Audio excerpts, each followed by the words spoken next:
But when Adrian Volkov, the most dangerous man in the city, crossed the ballroom and stopped in front of her trembling frame, everything changed. One whispered proposition, one impossible choice, and suddenly, the girl everyone ignored became the fiancée everyone feared. What begins as a ruthless strategy will ignite a war that spans empires, test loyalties until they shatter, and force two people to confront a terrifying truth. Some lies become real, and some hearts are worth destroying kingdoms for. If you're ready to witness a love born from deception and forged in fire, stay until the Adrian story reaches across the world. The window ablaze with golden light that spilled across manicured gardens and marble fountains. Crystal chandeliers cast prismatic rainbows over champagne towers, and guests draped in couture worth more than most people earned in a lifetime. The wedding reception of Senator Ashford's daughter was the event of the season, a carefully orchestrated display of wealth, power, and political alliances that shaped the city's hidden architecture of influence. Lena Rivera didn't belong here. She knew it in the way eyes slid past her as though she were furniture, in the whispers that died when she approached, in the cheap fabric of her navy dress that seemed to announce her inadequacy to everyone who bothered to notice. She'd come as a favor to her roommate Sarah, whose cousin had needed an extra bridesmaid at the last minute. Sarah had promised it would be fun, an adventure into a world they'd never otherwise glimpse. Instead, Lena found herself counting minutes until she could escape. She sat at a corner table partially obscured by an elaborate floral arrangement, orchids and roses that probably cost more than her monthly rent. The placement felt deliberate, a subtle segregation that kept the lesser guests out of sight from the main celebration. Around her, other plus ones and distant relatives picked at their plates in awkward silence, all of them acutely aware they were window dressing for someone else's perfect day. "I heard she's a waitress or something," a voice drifted from the next table, not quite low enough. "Wearing a dress from a department store. How embarrassing." Lena's fingers tightened on her water glass. She didn't look up, didn't give them the satisfaction of knowing she'd heard. Years of being overlooked had taught her to make herself smaller, quieter, to disappear even when surrounded by people. It was safer that way.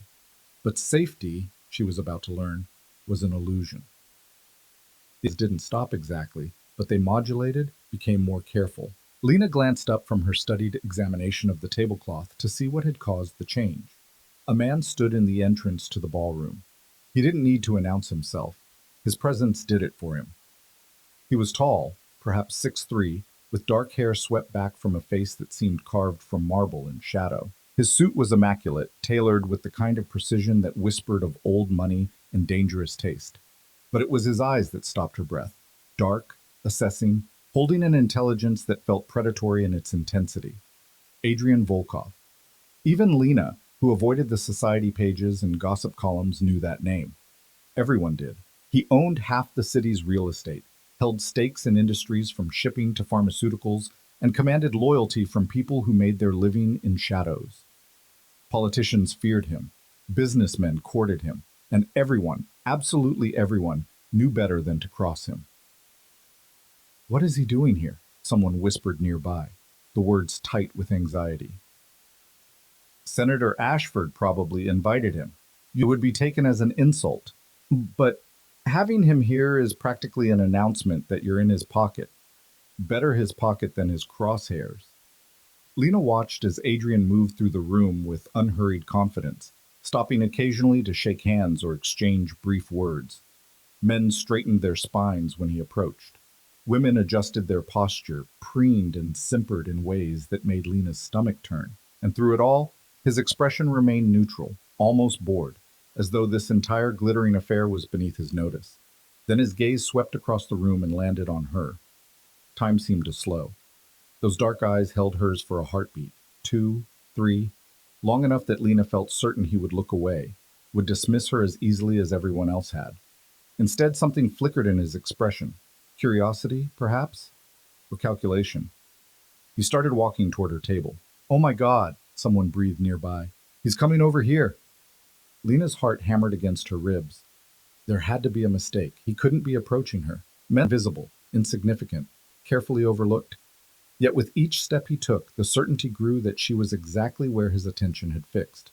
The woman who'd been mocking her dress moments earlier had gone pale, her hand flying to her throat. The realization was dawning on all of them. They were about to be in Adrian Volkov's immediate orbit, and none of them knew what that meant. He stopped directly in front of Lena's chair. Up close, he was even more devastating and more dangerous. She could see the sharp intelligence in his eyes, the barely leashed power in his stance, the way his presence seemed to consume all the air in her immediate vicinity. Her instinct screamed at her to look away, to make herself smaller, to disappear. But something stubborn and half forgotten sparked in her chest. She'd spent years shrinking herself for other people's comfort. Just this once, just for a moment, she refused. Lena lifted her chin and met his gaze directly. A smile ghosted across his lips, barely there, but unmistakable. Approval, she thought with shock. He approved of her defiance. The words seemed meant for her ears alone, though everyone at the surrounding tables had gone silent, straining to hear. I'm exactly where I'm supposed to be, Lena replied, surprised by the steadiness of her own voice. That's the problem. His smile widened fractionally. Then perhaps you're at the wrong event entirely. Before Lena could formulate a response, he extended his hand. Not a handshake, an invitation, an expectation. Dance with me. The smart thing would be to refuse, to apologize and claim she didn't dance, to protect herself from whatever game he was playing. But Lena had been smart her entire life. And where had it gotten her? Invisible. Overlooked. Sitting in corners at events where she didn't belong, tolerating casual cruelty from people who would forget her name before the night ended. She placed her hand in his. His fingers closed around hers. Warm, strong, sure. He pulled her to her feet with effortless strength, and suddenly she was standing inches from him, close enough to see the subtle variations of dark gray in his eyes, close enough to catch the scent of expensive cologne and something darker underneath. What's your name? Adrian asked as he led her toward the dance floor. Lena Rivera. Lena, you're not on the guest list. How do you know? Because I know every name on the guest list, and yours wasn't among them. The revelation should have frightened her. Instead, it sparked something reckless in her chest. Does that bother you? No, Adrian said as they reached the center of the dance floor. Other couples were already dancing, but the moment Adrian pulled Lena into his arms, space seemed to clear around them. It intrigues me. The music swelled, something classical, elegant, completely at odds with the chaos in Lena's chest. Adrian's hand settled at her waist with confident familiarity, and he led her into the first steps of a waltz with the kind of precision that suggested expensive lessons and years of practice. You dance well, she observed, letting him guide her through a turn. A low laugh rumbled in his chest, and Lena felt it vibrate through her entire body. Is that what people say about me? Among other things. And what do you think?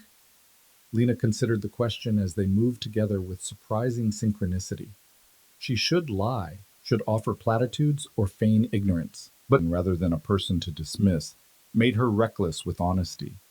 I think you're here for a reason that has nothing to do with celebrating a wedding, Lena said quietly. I think every move you make is calculated, and I think I'm part of whatever game you're playing, though I can't imagine why. Adrian's eyes gleamed with something that might have been approval or might have been danger, possibly both, very perceptive. Which means I'm right. You tell me. He pulled her fractionally closer, close enough that propriety blurred. What would you do if you discovered I was using you? The question should have angered her, and depends on what I get in return. Now who's calculating? I'm a fast learner.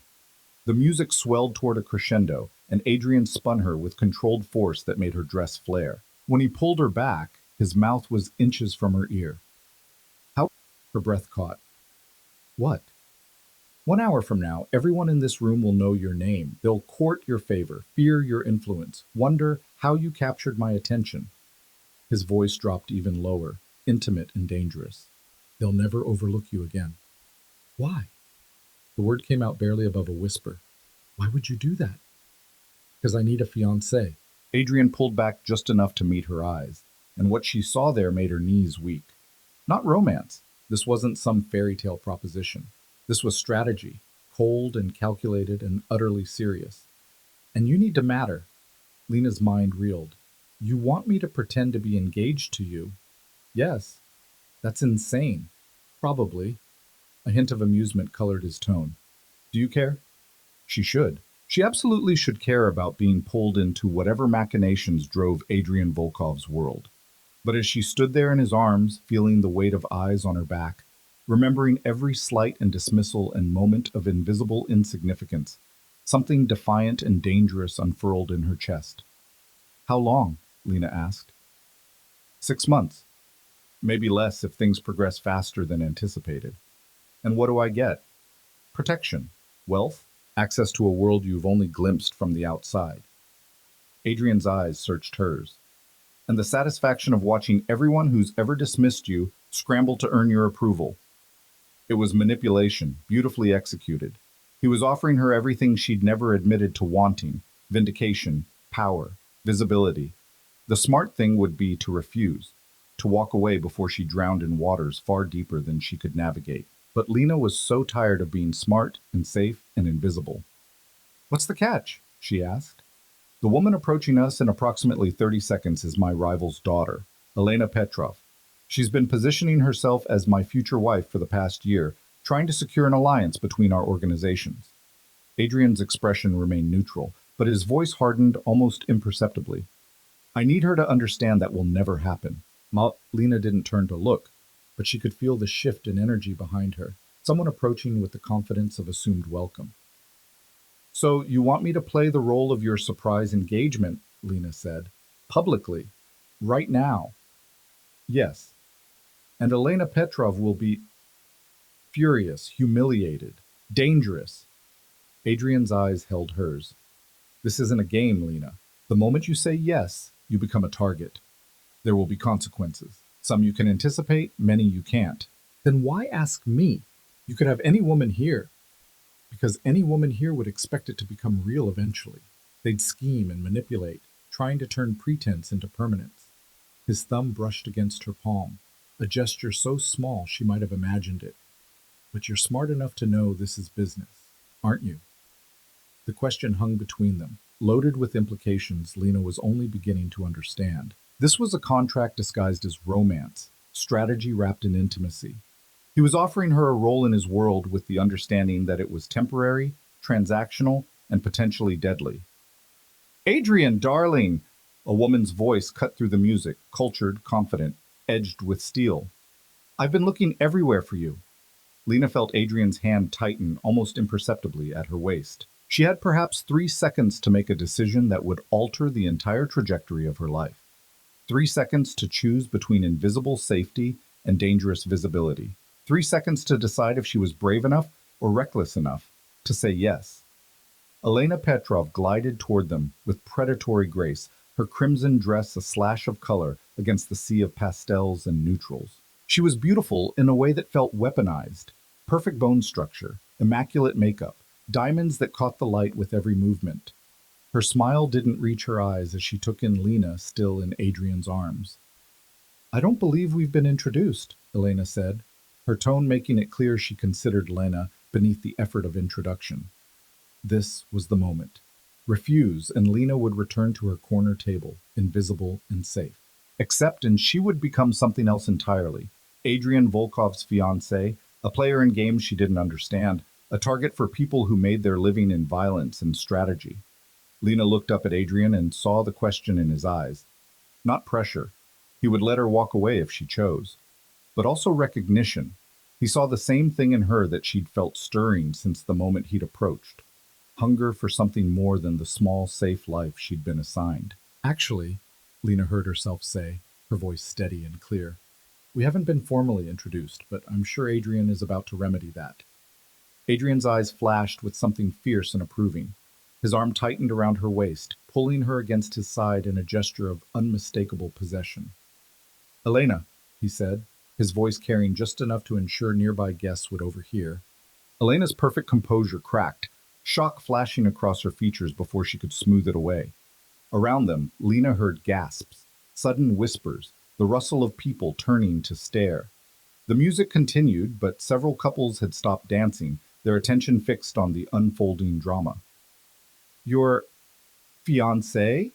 Elena's voice had gone brittle. That's impossible. You weren't engaged 3 days ago.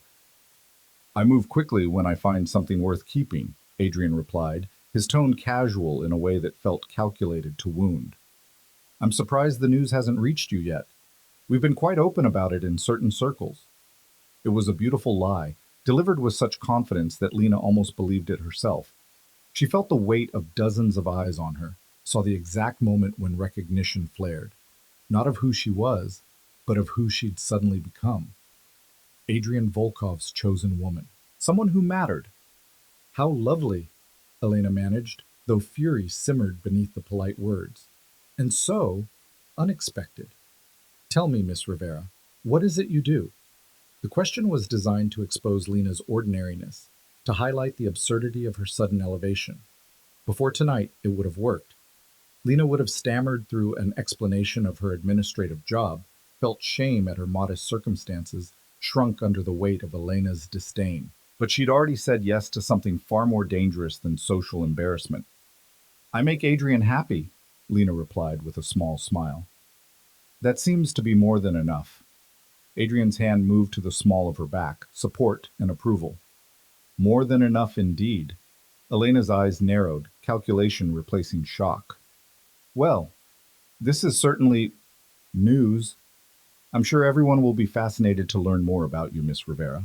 Your background, your family, how exactly you captured Adrian's notoriously guarded heart. The threat was barely veiled.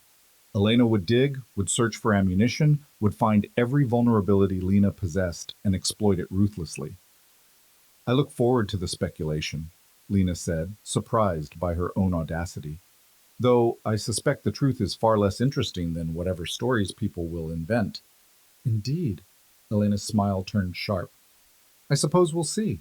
If you'll excuse me, I should inform my father about this development. I'm sure he'll be as surprised as I am.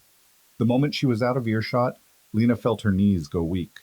Adrian's arm tightened, keeping her upright. Breathe, he murmured against her ear. You were perfect. I just made an enemy of someone dangerous, didn't I? You did. But you also gained a far more dangerous ally. Adrian turned her so they were facing each other again, though the pretense of dancing had dissolved. Elena will tell her father within the hour. Viktor Petrov will take this as the declaration of war I intended it to be. From this moment forward, you're under my protection.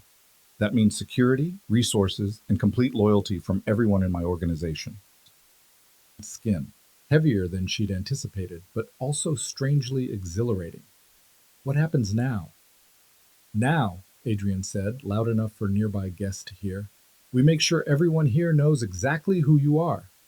He kept his arm around her waist as he guided her through the ballroom, stopping to introduce her to politicians and business magnates, society matrons, and influential journalists. Each introduction was the same. Lena Rivera, my fiancée. And each time Lena watched faces transform, initial skepticism giving way to calculation as they realized Adrian's choice made her someone worth cultivating. Senator Ashford himself approached, his smile tight with poorly concealed anxiety. Adrian, I had no idea you were bringing a guest. If I'd known... It was a recent development, Adrian said smoothly. Lena, this is Senator Ashford, our host. Senator Lena Rivera. Charming to meet you, my dear. The senator's handshake was perfunctory, but his eyes assessed her with the keen attention of a man who made his living reading people. How did you two meet? Lena opened her mouth, but Adrian spoke first. Through mutual interests. I was immediately taken with her intelligence and directness, qualities I find far more valuable than the usual social performances. It was another calculated statement, a subtle dig at exactly the kind of political maneuvering the senator built his career on. Ashford's smile stiffened. Well, congratulations to you both. I'm sure this will be the talk of the evening. The season, I imagine, Adrian replied. You know how people love a surprise. As the senator moved away, Lena whispered, Did you just insult him? I reminded him that I don't play by his rules. There's a difference. Not much of one. Adrian's eyes gleamed. You're learning. The evening continued in a surreal blur. Lena met more people in 2 hours than she had in the past 2 years, each introduction reinforcing her new identity as Adrian Volkov's chosen partner. The woman who'd mocked her dress earlier appeared at her elbow, suddenly eager to discuss fashion and apologize for the misunderstanding about the seating arrangements. Others who'd looked through her now competed for her attention, their desperation to curry favor both flattering and repulsive. Through it all, Adrian remained at her side, possessive, protective, playing the role of devoted fiancé with such conviction that Lena sometimes forgot it was performance. His hand stayed at her waist or tangled with hers, a constant reminder of the claim he'd staked. When men's gazes lingered too long, his arm would tighten almost imperceptibly. When women's questions became too probing, he would deflect with practiced ease. It was intoxicating and terrifying in equal measure. Around midnight, Sarah finally found her, eyes wide with shock. Lena, what the hell is going on? People are saying you're engaged to Adrian Volkov. Lena glanced at Adrian, who gave her an almost imperceptible nod. Permission to speak to her friend privately. Can we step outside? They made their way to one of the estate's terraces, away from the crush of guests. The night air was cool against Lena's overheated skin, stars barely visible through the ambient light of the city beyond. Tell me this is some kind of joke, Sarah said the moment they were alone. Please tell me you're not actually engaged to the most dangerous man in the city. Lena started, then stopped. How could she explain a decision she barely understood herself? It's complicated. Complicated? Lena, that man owns half the criminal underworld. People disappear for crossing him, and you're just, marrying him now? It's not real, Lena said quietly. It's an arrangement. Business. Sarah's expression shifted from panic to horror. That's worse. Lena, do you understand what you've gotten yourself into? When you're no longer useful, he needs me for 6 months. Maybe less. Even as she said it, Lena heard the absurdity. After that, we'll stage a quiet breakup, and I'll walk away. With what? A target on your back? The enemies you've made tonight won't just forget about you because the engagement ends. Sarah gripped Lena's arms. Come with me right now. We'll leave through the service entrance. You can disappear before this gets any worse. For a moment, Lena was tempted. Sarah was right. This was insane, dangerous, potentially fatal. Everything rational screamed at her to run.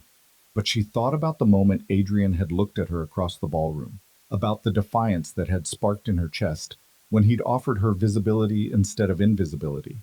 She thought about years of being overlooked, dismissed, treated as though her presence or absence made no difference to anyone. I can't, Lena said softly. I already said yes. Then unsay it. Sarah. Miss Rivera? A man appeared at the terrace entrance. Mr. Volkov requests your presence. Sarah's fingers tightened. Lana, please. But Lena was already pulling away, already moving toward the man who represented everything she'd agreed to. I'll call you tomorrow, I promise. You better, Sarah's voice cracked. Because if you don't, I'll assume the worst. The man, security, clearly, led Lena back through the ballroom to a quieter corridor lined with the senator's private collection of modern art. Adrian in his pockets, his expression unreadable. Thank you, Marcus, Adrian said without turning around. The security guard melted back into shadows, leaving them alone. Your friend is worried. She has reason to be. Yes? Adrian finally looked at her, and something in his expression had softened fractionally. You can still walk away, Lena. The announcement has been made, which serves my immediate purpose. If you want to disappear tonight, I won't stop you. Lena studied him, trying to read the calculation behind the offer. Would you protect me? If I left? No. The honesty was brutal and somehow refreshing. No promises he couldn't keep, no false reassurances. Just the truth. If she walked away now, she'd be on her own. But if I stay? Then you're mine to protect until our arrangement ends. Complete security, complete loyalty, complete access to resources most people can't imagine. Adrian stepped closer. And the guarantee that anyone who threatens you answers to me. Why? The question burst out before Lena could stop it. You could have chosen anyone. Someone from your world who understands the rules. Why pick me? Adrian was quiet for a long moment, his eyes searching hers with an intensity that made her breath catch. Because when I looked at you tonight, I saw someone who was tired of being invisible, someone with enough defiance to meet my eyes instead of looking away. Someone smart enough to understand what I was offering and brave enough or reckless enough to take it. His hand came up to cup her jaw, thumb brushing her cheekbone with surprising gentleness. I needed someone who wouldn't fall in love with the illusion of who I am. And you, Lena Rivera, are far too pragmatic for that particular mistake. The word should have stung. He saw her clearly, not as some romantic fantasy, but as exactly who she was. And somehow that mattered more than any pretty lie. So what happens now? Lena asked, her voice steadier than she felt. Adrian's hand dropped back to his side. Now we leave together, in full view of everyone who matters. Tomorrow, we'll deal with logistics, moving you into my penthouse, establishing your cover story, introducing you to my people. But tonight, we make sure the image is perfect. And Elena Petrov? Elena will make her move soon, probably tomorrow once her father has time to strategize. Adrian's expression hardened.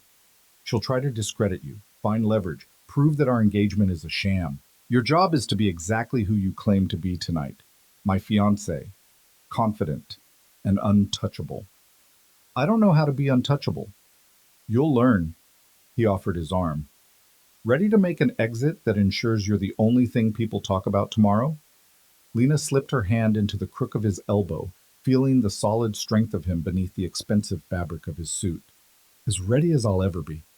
They walked back into the ballroom together, and Lena felt the shift immediately, every eye tracking their movement, every conversation pausing as they passed. Adrian led her to the center of the room where the bride and groom were cutting their cake, the perfect moment of celebration that would now be overshadowed by what came next. Ladies and gentlemen, Adrian said, his voice carrying easily across the space without shouting. The room fell silent. Thank you to Senator and Mrs. Ashford for hosting such a beautiful celebration. It seems fitting that on an evening dedicated to love and new beginnings, I should share some news of my own. Lena felt her heart hammering so hard she was certain everyone could hear it. Adrian's arm slipped around her waist, pulling her against his side. I've asked Lena Rivera to marry me, Adrian continued, looking down at her with an expression that would have convinced Lena herself if she didn't know better. And she's made me the happiest man alive by saying yes. The applause was thunderous, genuine joy from some, calculated enthusiasm from others who understood the political implications. Lena caught glimpses of faces in the crowd. Elena's mask of fury, Sarah's worried eyes, the senator's forced smile. Dozens of strangers who would wake up tomorrow knowing her name. Adrian leaned down as though to kiss her cheek, but his lips brushed her ear instead. Smile, this is what you wanted. And despite everything, the danger, the deception, the absolute insanity of what she'd agreed to, Lena found herself smiling genuinely, because he was right. This was what she'd wanted, to matter, to be seen, to step out of invisible safety into dangerous visibility. The applause continued as Adrian guided her toward the exit, bodyguards materializing from shadows to form a protective corridor. Lena caught one last glimpse of the ballroom, the glittering chandeliers, the shocked faces, the world she'd been on the periphery of for so long. Then they were through the doors, down marble steps, and sliding into the back of a black SUV with windows tinted to opacity. The door closed with a solid thunk, sealing them into leather-scented dimness. The driver pulled away from the estate smoothly, leaving behind the event that had transformed Lena's entire existence in the span of a few hours. She stared out the window at the passing lights of the city, trying to process everything that had happened. Second thoughts? Adrian asked from beside her. Several thousand. Lena turned to look at him. In the dim light filtering through the tinted windows, his features were all angles and shadows. But it's too late for those, isn't it? Yes. No false comfort, just honesty. The moment you said yes, you became part of my world. There's no unmarking that. What happens to me when this ends? When we stage our breakup and I'm no longer useful to you? Adrian was quiet for a moment. That depends on how well you play your role. If you're convincing enough, smart enough, discreet enough, then when we separate, you'll do so with enough money to disappear anywhere you choose. New identity if you want it, resources to start over, connections that owe me favors. And if I'm not convincing enough, then my enemies will have already killed you, so the question becomes moot. The bluntness should have terrified her. Instead, Lena felt a strange calm settling over her shoulders. At least with Adrian, she knew exactly where she stood. No pretty lies about safety or certainty.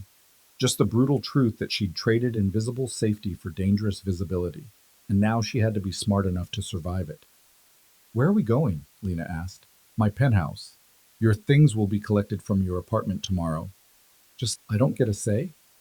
Do you want to return to your apartment tonight, unguarded, now that Elena and her father know exactly who you are? Lena thought about her tiny studio with its cheap lock and street level windows. No? Then you're coming home with me. Adrian's phone buzzed, and he glanced at the screen. Viktor Petrov just requested a meeting. Tomorrow at noon. That was fast. He's furious. Elena was his best play for an alliance with my organization. By choosing you instead, I've humiliated his daughter and rejected his overtures publicly. Adrian typed a quick response. He'll try to end this engagement any way he can. Should I be afraid of him? Yes. But you should be more afraid of disappointing me. The threat was delivered casually, but Lena felt its weight. She'd chosen to step into Adrian's world, which meant living by his rules and meeting his expectations. Failure wasn't just personal, it was potentially fatal. The SUV pulled up to a gleaming high-rise in the city's most expensive district. Adrian's building, she assumed. The lobby they entered was all marble and gold, minimalist luxury that whispered rather than shouted its wealth. A private elevator carried them to the top floor in smooth silence. Adrian's penthouse was stunning.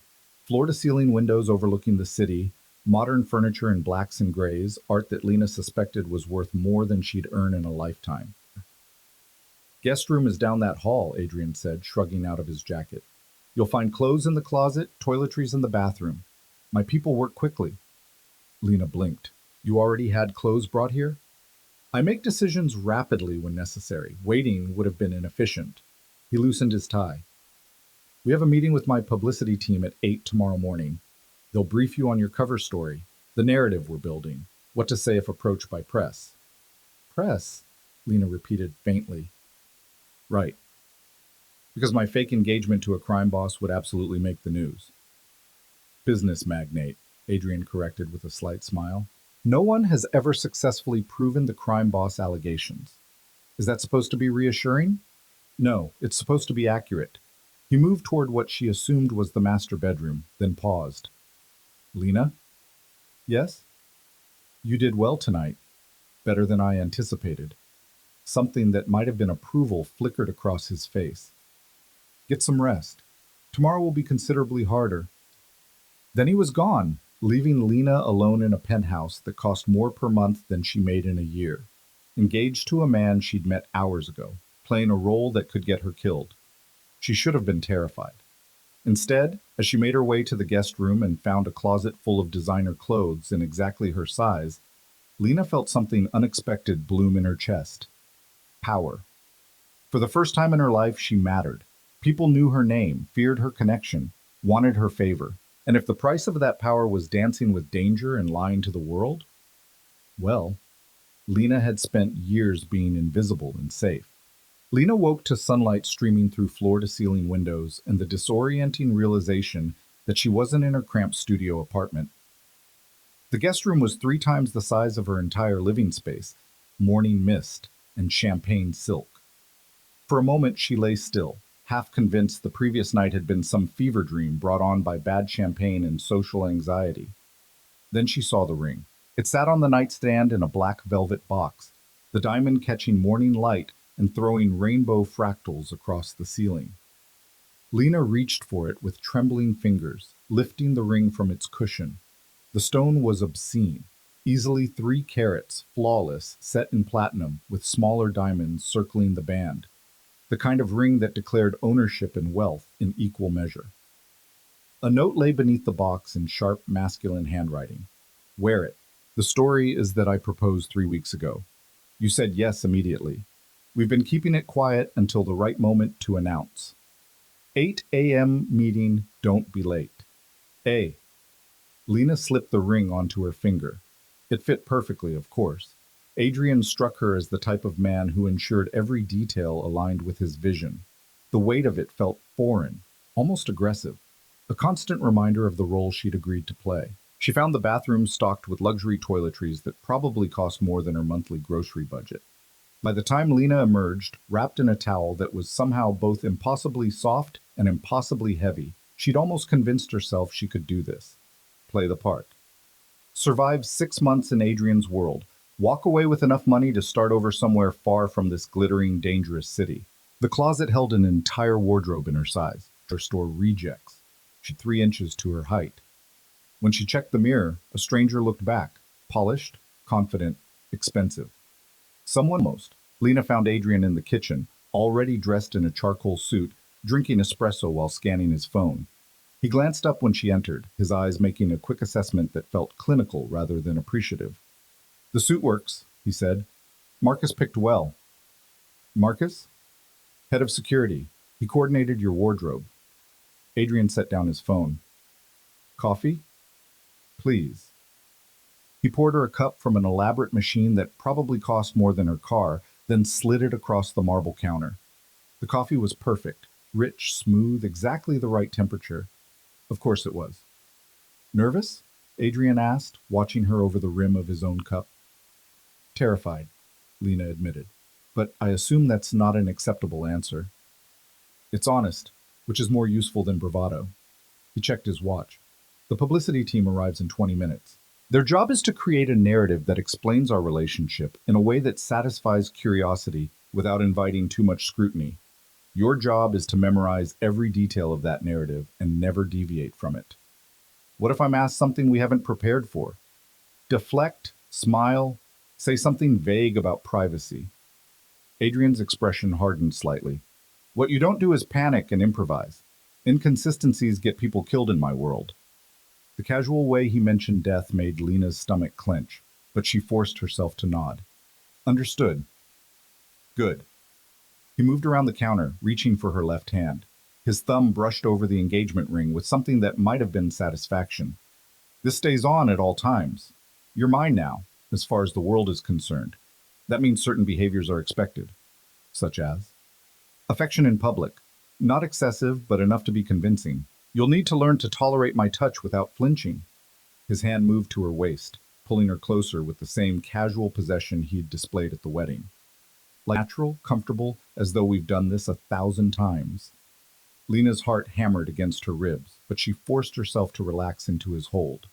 "How's this?" "Better." Adrian's other hand came up to tilt her chin, forcing her to meet his eyes. This close, she could see flecks of darker gray in his irises, the precise line of his jaw, the faint scar above his left eyebrow.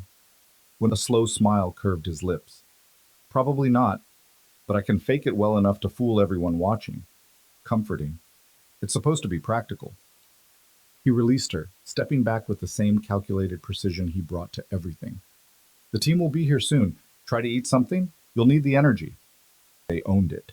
A severe woman named Victoria, who seemed to be in charge, a younger man named James, who took notes on everything, and a woman named Sophia, who immediately started photographing Lena from various angles. "Stop," Sophia said after the 5th photo. "Smile less. You're supposed to be in love, not selling toothpaste." "I am smiling less," Lena protested, then adjusted her camera. "Think about something that makes you genuinely happy." Lena tried to think of something, but her mind kept circling back to the surreal absurdity of her situation. She was standing in a penthouse worth millions, wearing clothes she couldn't afford, pretending. "Better," Sophia said, snapping several more photos. "That's the one. Little bit mysterious, little bit amused, perfect." Victoria had spread a series of documents across Adrian's dining table, each one covered in dense text and strategic talking points. "Lena, sit. We have work to do." The next 2 hours were a masterclass in creating a convincing lie. Victoria walked Lena through every aspect of her new identity, how she and Adrian had met at a charity auction 6 months ago, how he'd pursued her despite her initial resistance, how the proposal had happened during a private dinner at his estate. Every detail was crafted to explain their relationship while revealing as little actual information as possible. "You work in arts administration," Victoria said, sliding a fabricated resume across the table. "Specifically, you coordinate private collections for high net worth individuals. It explains why you move in adjacent circles to Adrian without being part of his immediate world. It also gives you a reason to be knowledgeable about art, culture, and discretion." Lena scanned the resume, which listed jobs she'd never held and qualifications she didn't possess. What if someone asks me about specific pieces or artists?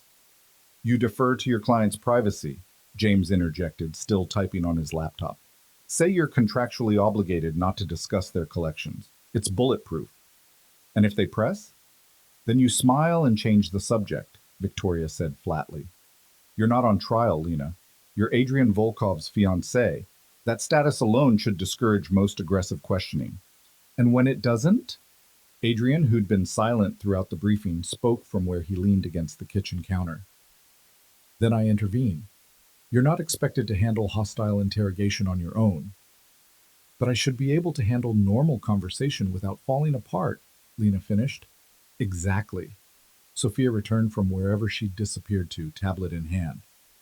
Social media accounts are ready. We've backdated posts to support the 6-month timeline. A few carefully curated photos, some vague captions about new beginnings. Nothing too obvious. She turned the tablet to show Lena a version of herself that had apparently existed for months, dining at expensive restaurants, attending gallery openings, living a life of quiet sophistication. The photos were skillfully edited composites, Lena's face grafted onto scenes she'd never witnessed. This is insane, Lena breathed. This is necessary, Victoria corrected. By tomorrow morning, journalists will be combing through every aspect of your life. We're giving them a story that satisfies their curiosity without providing ammunition. You're cultured, but private, successful, but not flashy, exactly the kind of woman Adrian Volkov would choose. And what about my real life? My actual job, my friends, my apartment? Your apartment lease has been terminated. Belongings are being moved to storage, James said without looking up from his laptop. Your employer has been informed you're taking an extended leave for personal reasons.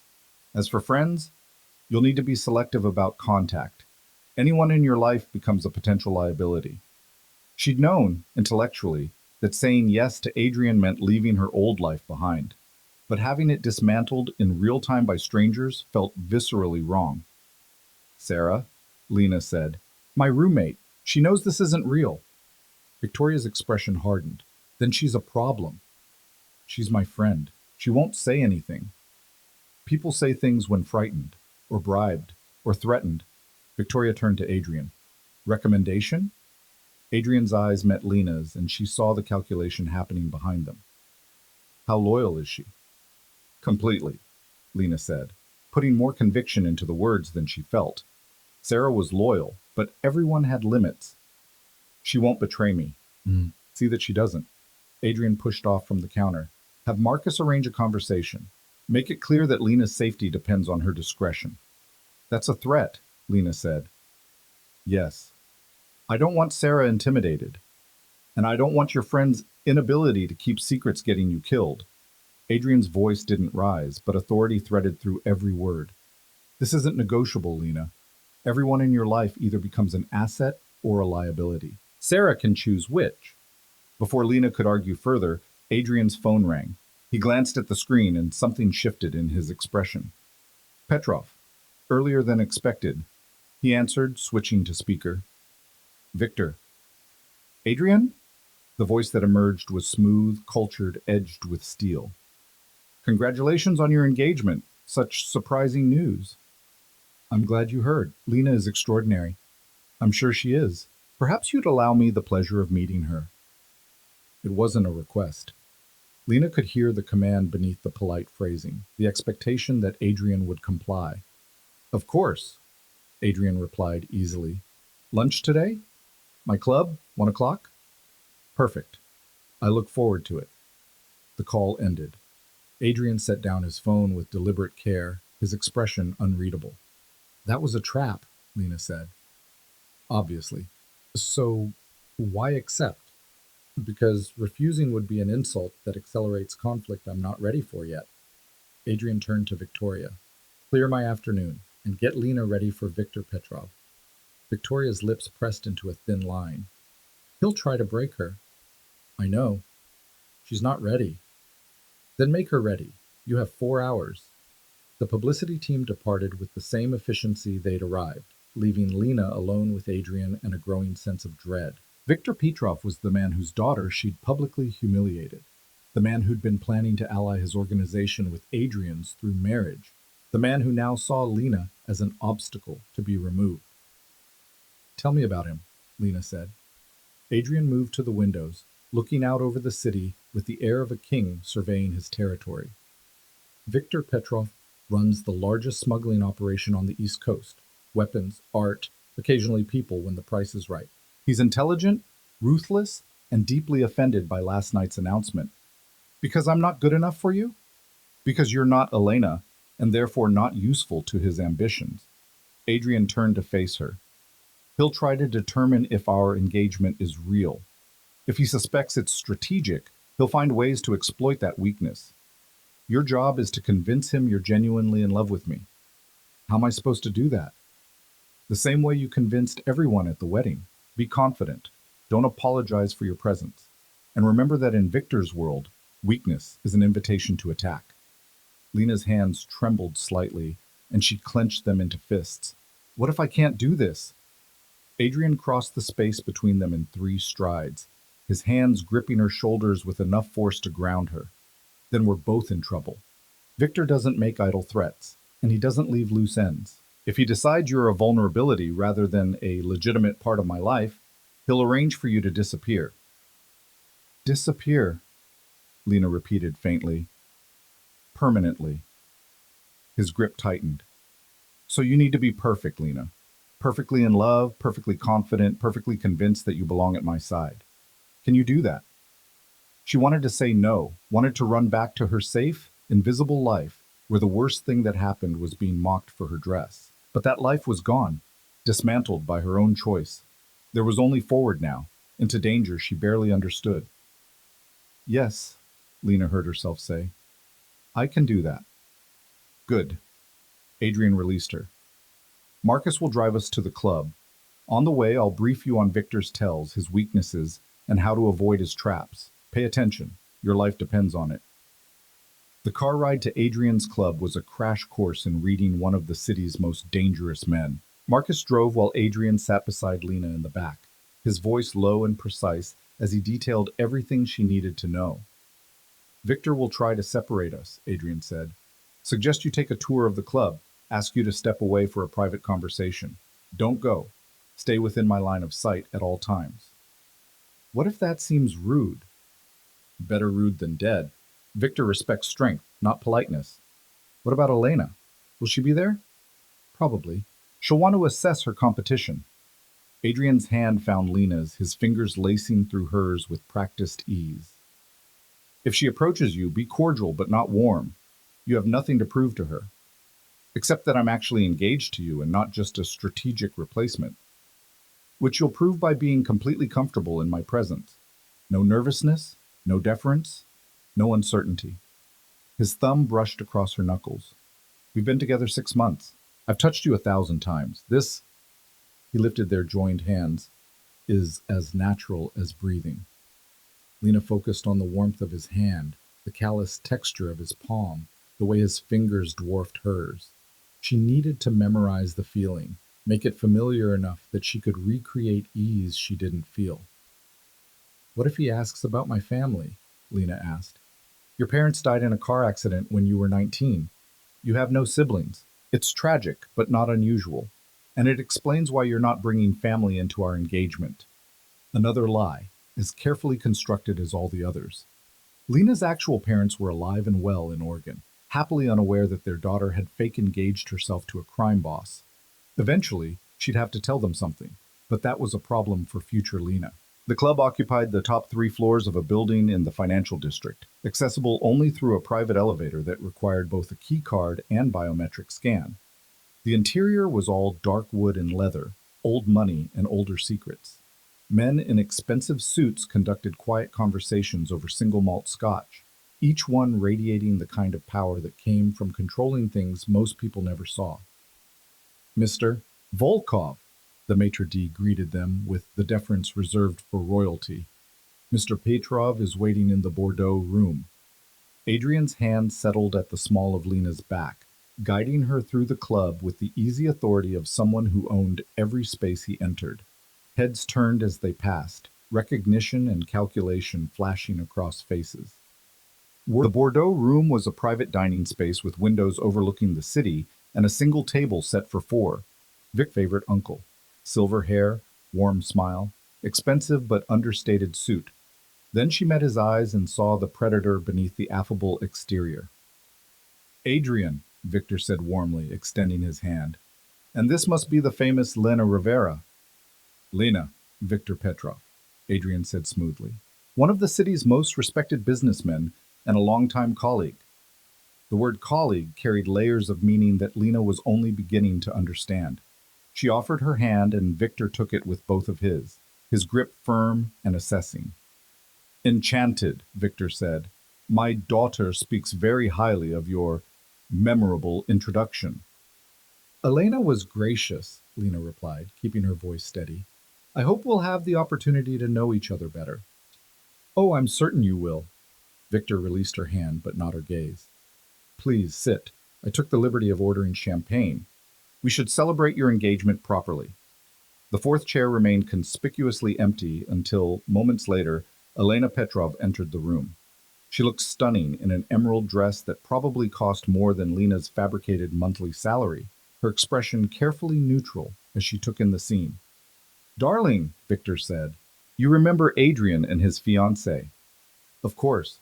Elena's smile was sharp enough to draw blood. Lena, what a lovely ring. Thank you, Lena said, resisting the urge to hide her left hand. Adrian has excellent taste. Indeed he does. Elena's eyes flicked to her father, some silent communication passing between them. Though I admit the engagement came as quite a surprise. Adrian has always been so particular about his private life. Lena is worth making exceptions for, Adrian said, his arm sliding around Lena's shoulders with possessive ease. Some things are too valuable to keep hidden. The champagne arrived, poured by a server who disappeared as quickly as he'd come. Victor raised his glass with that same warm smile that didn't reach his eyes. To new beginnings, he said, and unexpected alliances. They drank, the champagne bitter on Lena's tongue. She could feel the weight of assessment from both Petrovs, could practically see them cataloging every detail of her appearance and behavior, searching for cracks in the facade. So, Lena, Victor began as appetizers were served, Adrian tells me you work in arts administration. Fascinating field. I enjoy it, Lena replied carefully. Helping collectors curate meaningful acquisitions is rewarding work. I'm sure it is. Do you have a specialty? Impressionism? Modern works? This was the first test. Victoria had briefed her on how to deflect without seeming evasive. I prefer not to discuss my clients' interests publicly. Discretion is essential in my field. Of course, of course. Victor's smile widened. Though I imagine working with Adrian's collection must be particularly interesting. He has such eclectic tastes. Adrian's hand tightened fractionally on Lena's shoulder. A warning. She was being led into a trap. If she claimed knowledge of Adrian's collection, Victor could verify and find inconsistencies. If she denied involvement, it would seem strange for a fiancé in the arts field. Adrian keeps his personal collection separate from my professional work, Lena said smoothly. We try not to mix business with pleasure. How disciplined, Elena interjected, her tone suggesting anything but admiration. Most couples I know love collaborating on shared interests. Lena and I have other ways of collaborating, Adrian said, his voice carrying just enough suggestion to make the implication clear. His fingers traced a light pattern on Lena's shoulder, intimate and possessive. Art is her passion. I prefer not to dilute it with my amateur opinions. It was a deflection wrapped in affection, exactly the kind of response a genuine couple would give. Lena leaned slightly into Adrian's touch, selling the comfort and familiarity Victoria had insisted they portray. Victor watched this exchange with unreadable eyes. How long did you say you'd been together? 6 months, Lena replied, though it feels longer, in the best way. And the proposal? 3 weeks ago, Adrian supplied. Private dinner at my estate. I'd been planning it for months. How romantic, Elena's voice dripped with skepticism. And yet no one in our circle had heard even a whisper about Adrian Volkov being in a serious relationship. Remarkable, considering how closely we all watch each other. Maybe you weren't watching closely enough, Lena said before she could stop herself. The room went silent. Elena's eyes flashed with something dangerous, and Victor's expression sharpened with interest. Adrian's hand on her shoulder conveyed approval, even as Lena's heart hammered with the realization that she'd just challenged Elena Petrov in front of her father. Then Victor laughed, a genuine sound that somehow made him more frightening. "We'll need it, married to Adrian." "I'm not worried," Lena said, doubling down on the confidence she didn't quite feel. "Adrian doesn't intimidate me." "Then you're either very brave or very foolish." Victor's smile remained, but his eyes had gone cold. "Adrian Volkov is many things, but safe has never been among them." "I never wanted safe," Lena replied, meeting his gaze directly. "I wanted real." It was the truth, she realized. Maybe the only truth in this entire fabricated story. She had chosen danger over invisibility, complexity over safety. Whatever else was a lie, that part was devastatingly honest. Adrian's fingers traced along her collarbone, a gesture of such casual intimacy that it sent heat flooding through Lena's chest. "And I wanted someone who wouldn't bore me within a month. It seems we both got what we wanted." The rest of lunch passed in a careful dance of probing questions and deflected answers. Victor tested Lena repeatedly, asking about her background, her family, her work, her intentions. Each question was a trap waiting to be sprung, and Lena navigated them with increasing confidence, learning to read the subtle signals Adrian sent through touch and tone. Elena mostly watched, her silence more unnerving than her father's aggressive questioning. When she did speak, it was to make pointed observations about how quickly the engagement had progressed, how unusual it was for Adrian to make such a public commitment, how fascinating it would be to see if the relationship could withstand scrutiny. By the time dessert arrived, Lena's nerves were stretched so thin she could barely taste the chocolate torte that was probably exquisite. Every muscle in her body screamed with tension from maintaining the performance, smiling at the right moments, laughing at Adrian's subtle jokes, allowing his touch with apparent ease, projecting confidence she absolutely did not feel. "Well," Victor said as coffee was poured, "this has been illuminating. Lena, you're not what I expected." "What did you expect?" Lena asked. "Someone more pliable. Adrian usually prefers women who know their place." The insult was deliberate, designed to provoke a reaction. Lena felt Adrian tense beside her, but she spoke before he could intervene. "Then I suppose Adrian's taste has evolved," she said calmly. "People change when they find something worth changing for." Victor's eyes gleamed with something that might have been respect or might have been calculation. "Indeed they do. I look forward to seeing how this plays out." "Plays out?" Adrian's voice dropped several degrees. "Isn't everything?" Victor stood, buttoning his jacket. "Thank you for lunch, Adrian. And Lena, it's been a pleasure. I'm sure we'll be seeing much more of each other." Elena rose as well, her expression unreadable. As they prepared to leave, she leaned close to Lena, her voice barely a whisper. "Enjoy your moment. They never last as long as you think." Then the Petrovs were gone, leaving Lena alone with Adrian and the weight of what had just transpired. "How did I do?" Lena asked once the door closed behind them. Adrian was silent for a long moment, his expression difficult to read. "You called Elena out directly. That was either brilliant or suicidal." "Which do you think?" "Both." He stood, offering his hand. "Come on, we need to leave before Victor has time to arrange surveillance on this room." The ride back to the penthouse was tense. Marcus drove with his eyes constantly checking mirrors, taking a route that doubled back on itself several times. Adrian made a series of calls in rapid-fire Russian, his tone sharp with command. "What's happening?" Lena asked when he finally set down his phone. "Victor is making moves. He's reached out to 3 of my suppliers, testing loyalties. He's also hired a private investigator to look into your background." Lena's stomach dropped. "Will they find anything?" "They'll find exactly what we want them to find." Victoria anticipated this. Adrian's jaw tightened. "But it means the timeline is accelerating. Victor won't wait 6 months to verify whether our engagement is real. He'll push, prod, and test until something breaks." "So what do? We make it impossible to question, starting tonight."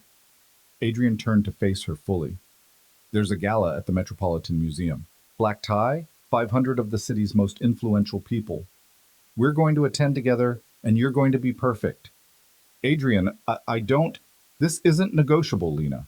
Victor will be there. Elena will be there. Everyone who matters will be watching to see if we're real or if you're just a beautiful distraction I'll discard within weeks.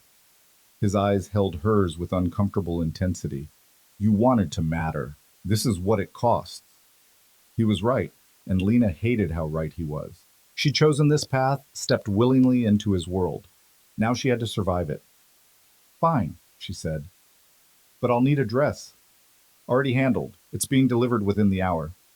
Adrian's phone buzzed again, and he glanced at it with a frown. Along with a security detail. Marcus will brief you on protocol. Security? At a museum gala? Where you go, protection goes. He met her eyes. This is real now, Lena. The danger, the scrutiny, all of it. Are you ready for that? Lena thought about her tiny apartment, her forgettable job, her invisible life. Then she thought about the way people had looked at her at the wedding after Adrian claimed her, with respect, with fear, with recognition. I'm ready, she said. She hoped it wasn't a lie. The dress arrived in a garment bag that probably cost more than Lena's previous monthly rent, carried by a woman who introduced herself as Margot and proceeded to transform the guest bedroom into a styling suite. Within minutes, makeup palettes covered the dresser, shoes lined the floor, and jewelry sparkled under carefully arranged lighting. Arms up, Margot commanded, and Lena complied, letting the woman slip the gown over her head. The fabric whisked to absorb light and reflect it back as something richer, darker, infinitely more expensive. The neckline plunged just enough to be daring without crossing into scandalous, and the back was nearly non-existent, leaving her spine exposed to the air.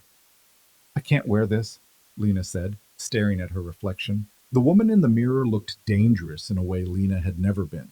Sophisticated, powerful, the kind of person who belonged on Adrian Volkov's arm. You can, and you will, Margot replied, already working on Lena's hair with professional efficiency. Mr. Volkov was very specific about the impression you need to make tonight. Confident, untouchable, his equal in every way that matters. I'm not his equal. Then fake it better. Margot met her eyes in the mirror. The moment you walk into that gala, every woman in the room will be looking for reasons you don't belong. Your job is to make them question their own standing instead. An hour later, Lena barely recognized herself. Her dark hair had been swept into an elegant updo that exposed the vulnerable curve of her neck. Margot had done something magical with makeup that made her eyes look larger, more dramatic, her cheekbones sharp enough to cut. Diamond earrings that Adrian had sent up with the dress caught the light with every movement, and heels added 4 inches to her height, changing her posture into something that approached regal. Perfect, Margot said, stepping back to assess her work. One last thing. She draped a necklace around Lena's throat, a delicate chain holding a single sapphire that settled just above the hollow of her collarbone. The stone was the exact color of the dress, the exact color of midnight water, and probably worth more than everything Lena had owned in her previous life combined. This is too much, Lena whispered. It's exactly enough, Margot corrected.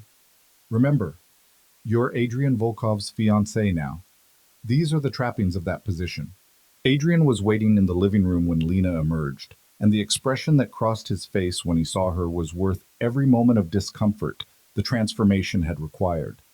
He'd changed into a tuxedo that looked custom-made, all sharp lines and elegant simplicity, but it was the way his eyes tracked over her that made Lena's breath catch. You look, he started, then stopped, something that might have been genuine appreciation flickering across his features before he shuddered it. Acceptable. Acceptable, Lena repeated flatly. I'm wearing a dress that costs more than a car, and you say acceptable. Would you prefer I waxed poetic about your beauty? A hint of amusement colored his tone. We both know this is strategic, Lena, but for what it's worth, you'll make every other woman at the gala look underdressed. That's the goal? Part of it. Adrian moved closer, and Lena caught the scent of his cologne, something dark and expensive that probably had a pretentious name. The other part is making you look so completely comfortable in my world that no one questions whether you belong. He reached up to adjust the sapphire at her throat, his fingers brushing against her skin with a gentleness that seemed at odds with everything she knew about him. This was my mother's. I want you to wear it tonight. Lena's hand flew to the necklace. Adrian, I can't. What if something happens to it? Then I'll buy you another one. His eyes held hers. It's a symbol, Lena. My mother was the only woman my father ever truly loved. Giving you her necklace tells everyone watching that I'm serious about you. Even though we're not. Even though, he stepped back, offering his arm. Ready to convince the world otherwise? The Metropolitan Museum had been transformed for the gala into something that existed between dream and reality.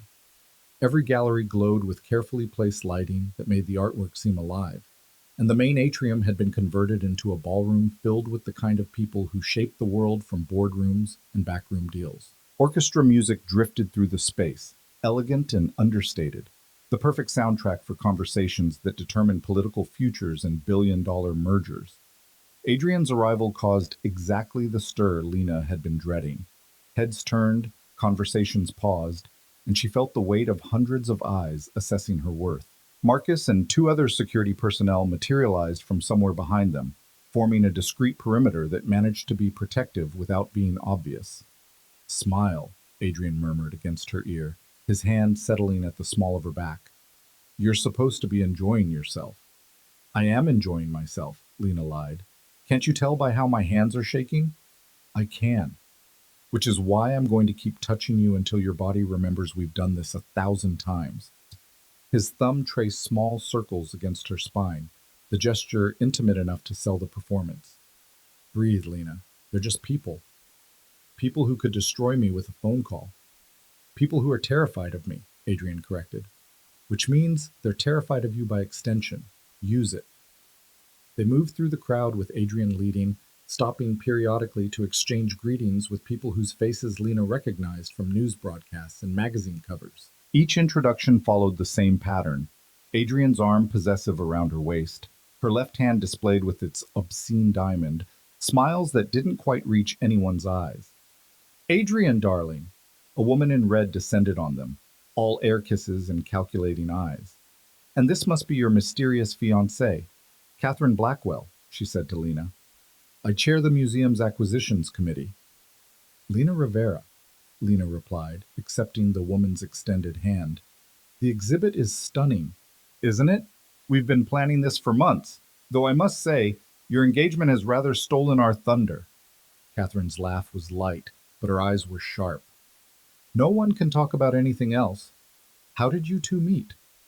Lena opened her mouth to recite the carefully crafted story, but Adrian spoke first. At an auction, actually. Lena was representing a client interested in a Modigliani, and I was determined to acquire it for my collection. We ended up in a bidding war. Who won? Catherine asked.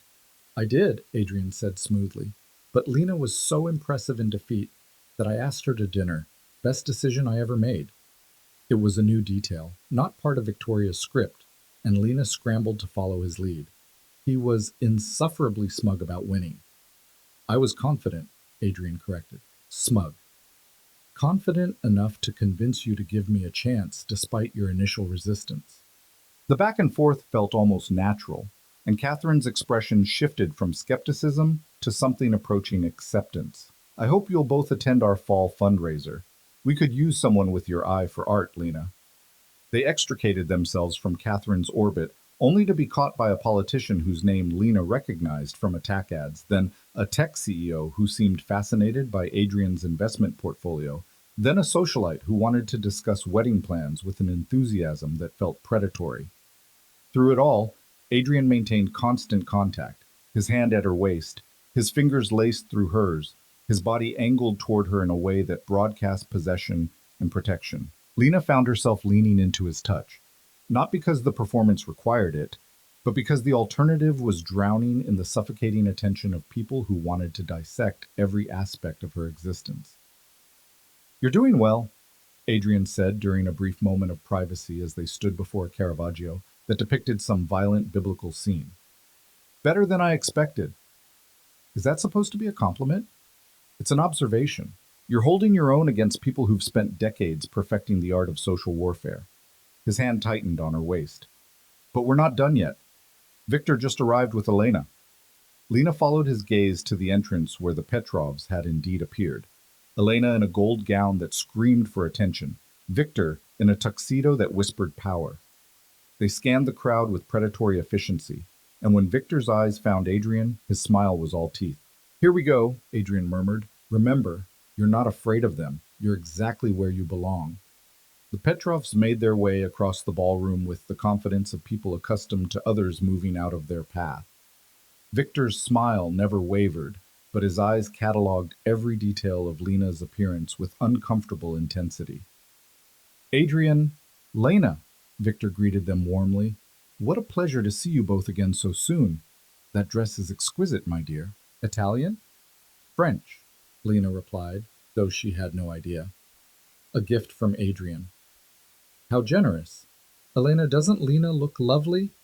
Elena's smile could have frozen fire. Absolutely radiant, though I'm surprised to see you wearing the Volkov sapphire. That's quite a significant piece. It belonged to Adrian's mother, Lena said, her hand moving unconsciously to the stone at her throat. He thought I should wear it tonight. The implication hung in the air.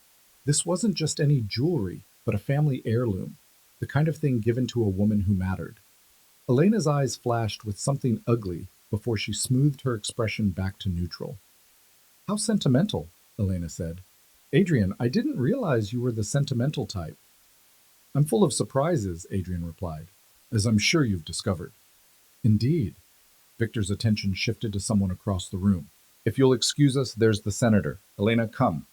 But Elena lingered, her eyes fixed on Lena with calculation that made the hair on the back of Lena's neck stand up.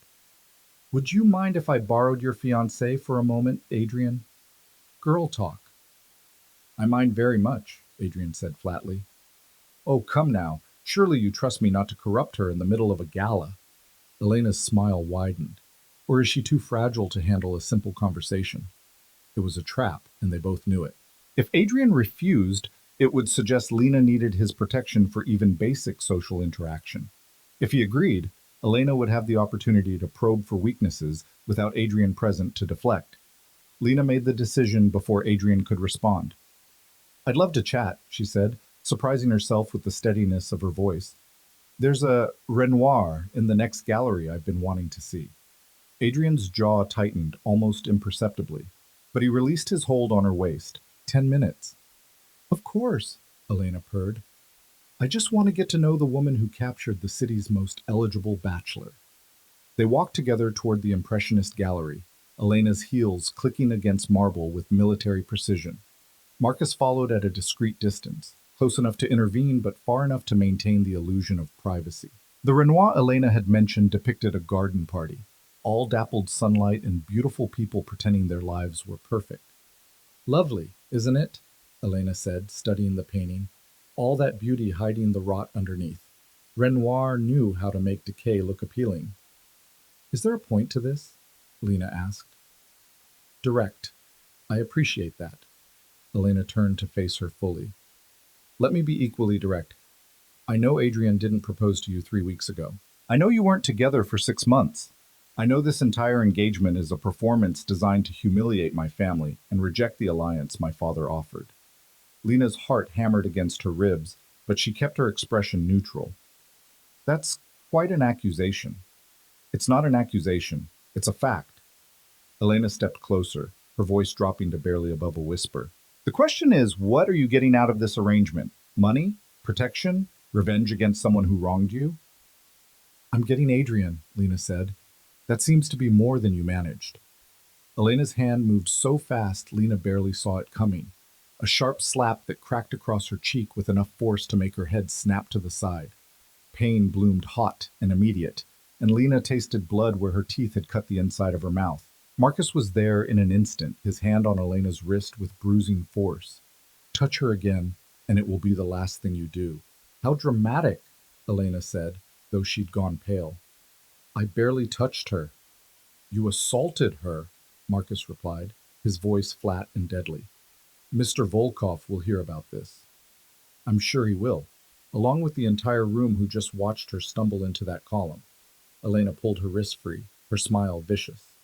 So clumsy of you, Lena. Those heels must be difficult to walk in. She swept away, leaving Lena with Marcus and the burning ache in her cheek. The security guard's expression was thunderous as he examined the rapidly forming bruise. "We need to get you out of here," he said.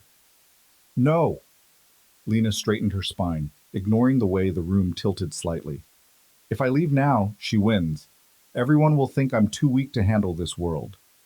Mr. Volkov will understand." Lena hoped that was true. "Take me back to him. Now." The walk back wildfire of the spectacle Elena had created by attacking her in public. By the time they reached Adrian, he'd already heard. His expression was carved from ice, his entire body radiating the kind of fury that made smart people run. "What happened?" His voice was deadly calm, which was somehow worse than if he'd been shouting. "Elena happened," Lena said. "She wanted to send a message." Adrian's hand came up to cup her injured cheek with a gentleness that seemed impossible from someone capable of such violence. "Marcus?" "She slapped Miss Rivera. Hard. I intervened immediately." "And Elena's claim?" "That Miss Rivera stumbled into a column. No witnesses will corroborate that story." Adrian's eyes had gone black with rage. "Get the car. We're leaving." "No," Lena said again, more firmly this time. "That's what Elena wants. She wants to drive me away, prove I don't belong, make you look weak for choosing me. I won't give her that satisfaction." "Lena, everyone is watching, Adrian. If I run now, I'm finished. We're finished." She met his eyes, trying to convey the determination she barely felt. "So we stay. We dance. We show them that Elena Petrov can't break me with a cheap shot." For a long moment, Adrian said nothing, his thumb tracing carefully around the edges of her bruise. Then something shifted in his expression, approval mixing with the fury, respect cutting through the rage. "You're sure?" he asked. "No, but I'm doing it anyway." A dangerous smile curved Adrian's lips. "Then let's make sure everyone remembers tonight." He led her to the center of the ballroom as the orchestra began a new piece, something slow and dramatic that seemed designed for the moment. Adrian pulled Lena into his arms with the same possessive certainty he'd shown at the wedding, and suddenly they were dancing while hundreds of people watched. "This is insane," Lena whispered. "Absolutely," Adrian agreed, "but effective. Look at them." Lena glanced around and saw exactly what he meant. The crowd was riveted, their attention fixed on the couple at the center of the floor. Elena stood at the edge with her father, fury and shock warring across her features. She'd expected Lena to crumble, to retreat, to prove she didn't belong in this world. "You're bleeding," Adrian said quietly, his thumb brushing the corner of her mouth where her teeth had cut. "Elena hit you hard." "I've had worse." "When?" Lena hesitated, then decided honesty was safer than evasion. "Middle school. She cornered me after class and made her opinions known." "What happened to her?" "I reported her to the principal. She got suspended." Lena met his eyes. "I learned early that some people hate you for succeeding when they expect you to fail. And Elena hates you for succeeding where she failed," Adrian said. "Good. Hatred means you matter." The music swelled, and Adrian spun her with controlled force that made the room blur. When he pulled her back, his mouth was inches from her ear. "I'm going to destroy her for this," he said, his voice carrying absolute conviction. "Not tonight, not in public, but I will make her pay for touching you." "Why?" The question escaped before Lena could stop it. "This is just business, remember? I'm just playing a role." Adrian pulled back enough to meet her eyes, and what she saw there made her breath catch. Fury, yes, but also something else, something protective and possessive that went beyond strategic calculation. "Because you're mine," he said simply, "and I protect what's mine." It shouldn't have sent heat flooding through her chest. This was still a performance, still temporary, still built on lies and strategy. But standing in Adrian's arms with her cheek throbbing and her heart racing, Lena felt something shift between them, something dangerous and real and absolutely terrifying. The song ended. Adrian kept her close for a beat longer than necessary, his eyes searching hers with his expression smoothing back into neutral control. "We should make an appearance in the other galleries," he said. "Show everyone you're unfazed." They spent the next hour navigating the museum's exhibits with Adrian's hand a constant presence at her back or waist. Lena smiled until her face ached. engaged in small talk about art and culture, pretended the bruise on her cheek was a minor inconvenience rather than a visible reminder of how dangerous this world had become. But beneath the performance, her mind raced. Elena had attacked her publicly, which meant the stakes had escalated beyond social maneuvering into actual violence. If Elena was willing to strike her at a gala surrounded by witnesses, what would she do in private? What would Victor do once he decided Lena was an obstacle worth removing permanently? Around midnight, Adrian's phone buzzed with a text that made his expression harden. "We need to leave. Now." "What's wrong?" "Tell you in the car." He guided her toward the exit with Marcus and the security team forming a tight corridor around them. The SUV was already waiting, engine running, back door open. They'd barely cleared the museum steps when Adrian's phone rang. He answered, his voice clipped. "Talk to me." Lena couldn't hear the other side of the conversation, but she watched Adrian's expression go from hard to murderous. "When?" A pause. "How many?" Another pause. "Keep her there. I'm on my way." He ended the call and turned to Lena with eyes that had gone completely cold.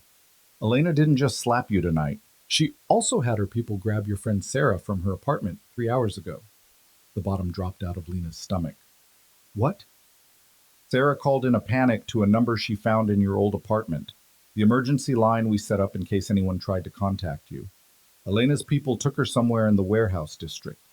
Adrian's jaw clenched. "She's being held as leverage. Elena wants to negotiate the terms of our breakup." "We have to get her," Lena said immediately. "Adrian, Sarah has nothing to do with this, which is exactly why Elena chose her. She's looking for your weakness, and she found it." Adrian leaned forward to the driver. "Warehouse district. Marcus, assemble the team. Full tactical gear." "Adrian, please." Lena grabbed his arm, desperation making her bold. "Sarah is innocent. She's just my friend who got caught in the wrong place at the wrong time." "I know." His hand covered hers, surprisingly gentle, "which is why we're going to get her back. But Lena, you need to understand something. Victor will respond, other families will choose sides, and people will die. Are you prepared for that?" Lena thought about Sarah, loyal, protective Sarah who'd warned her to run, who'd tried to save her from this exact situation. Sarah, who was probably terrified and alone in some warehouse because Lena had chosen power over safety. "Yes," Lena said, "whatever it takes." Adrian studied her for a long moment, then nodded. "Then hold on. This is about to get very dangerous very quickly." The warehouse district was a maze of abandoned buildings and rusted shipping containers, the kind of place where bad things happened and no one asked questions. Adrian's SUV was followed by 2 more vehicles full of his security personnel, all of them armed and moving with military precision. "Stay in the car," Adrian ordered as they pulled up to a warehouse with broken windows and graffiti-covered walls. "Marcus will stay with you. If anything goes wrong—" "I'm coming with you," Lena interrupted. "Absolutely not. She's my friend. My responsibility." Lena met his eyes. "And if you're doing this for me, then I need to be there." "Fine. But you stay behind me at all times, and if I tell you to run, you run. Understood?" "Understood." They approached the warehouse with Adrian's team spreading out to cover all exits. The main door was unlocked, hanging crooked on rusted hinges. Inside, the space was cavernous and dark, lit only by moonlight filtering through broken skylights and the flashlights Adrian's men carried. "Sarah?" Lena called out, her voice echoing off concrete walls. "Lena!" Sarah's voice came from somewhere deeper in the warehouse, terrified and relieved. "Lena, don't! It's a trap!" Lights flooded the space, temporarily blinding them. When Lena's vision cleared, she saw Sarah tied to a chair in the center of the warehouse, surrounded by at least a dozen armed men. And standing behind her friend with a gun pressed to her head was Elena Petrov. "Predictable," Elena said, smiling. "I knew threatening the friend would bring you running. Adrian, did you really think I'd negotiate without insurance?" "Let her go," Adrian said, his voice flat and deadly. "This is between us, Elena. She has nothing to do with it." "Of course she does. She's Lena's weakness, which makes her valuable." Elena's finger moved to the trigger. "Here's my offer. You end this fake engagement tonight publicly. Tell everyone it was a mistake, that you realized Lena wasn't suitable. Do that, and your little friend goes home unharmed. And if I refuse, Adrian asked, then Sarah dies and Lena gets to live with the knowledge that her friend's death is her fault. Elena's eyes glittered with malice. Choose quickly. My trigger finger gets twitchy when I'm bored. Lena's mind raced. This was exactly what Elena wanted. Force them to either sacrifice the engagement or sacrifice Sarah, proving one way or another that the relationship was a sham. Either choice would destroy the carefully constructed fiction they'd built, unless there was a third option. Let me make you a counteroffer, Lena said, stepping forward before Adrian could stop her. You let Sarah go unharmed, and I'll tell you the truth about Adrian and me. The whole truth, no lies, no performance. Isn't that what you really want? Proof that you were right? Lena, don't, Adrian started. The truth? Elena's expression sharpened with interest. You'd confess that this engagement is fake? I'll confess whatever truths I know, Lena replied carefully. But first, Sarah goes free. You can keep me instead. Even better, Elena gestured to one of her men. Untie the friend. Lena, no, Sarah said, struggling against the ropes. Don't do this for me. It's already done. Lena kept her eyes on Elena as Sarah was cut free and pushed toward Adrian's men. She leaves. Now. Adrian's hand gripped Lena's arm hard enough to bruise. What are you doing? Trusting you to know the difference between truth and lies, Lena said quietly. Then louder, to Elena. Sarah leaves, and I'll tell you everything you want to know. Elena considered this, then nodded. Get her out of here, but Lena stays. Marcus moved to escort Sarah out, but the younger woman fought him, reaching for Lena with desperation. Please, don't go, Lena said firmly. You'll be safe. That's all that matters. As Sarah was half carried out of the warehouse, her protests echoing long after she disappeared, Lena stood alone in the center of the space, surrounded by Elena's men, acutely aware that Adrian's security was outnumbered and that her next words would determine whether anyone walked out of here alive. So, Elena said, lowering the gun, but keeping it ready. The truth. Was the engagement real or fake? Lena met her eyes without flinching. When Adrian asked me to pretend to be his fiancée at that wedding, it was absolutely strategic. A calculated move to reject your family's alliance and establish his independence. Elena's smile turned triumphant. I knew it. But, Lena continued, something neither of us anticipated happened. Somewhere between the performance and the reality, between the lies we told the world and the truths we told each other, it became real. Not the timeline, not the story about how we met. That's all fiction. But this? She looked at Adrian, who stood frozen, his expression unreadable. What I feel for him, what I think he feels for me, that's the most honest thing in my entire fabricated story. The words hung in the air, true and terrifying, because Lena realized as she said them that they weren't just part of some clever misdirection. They were real.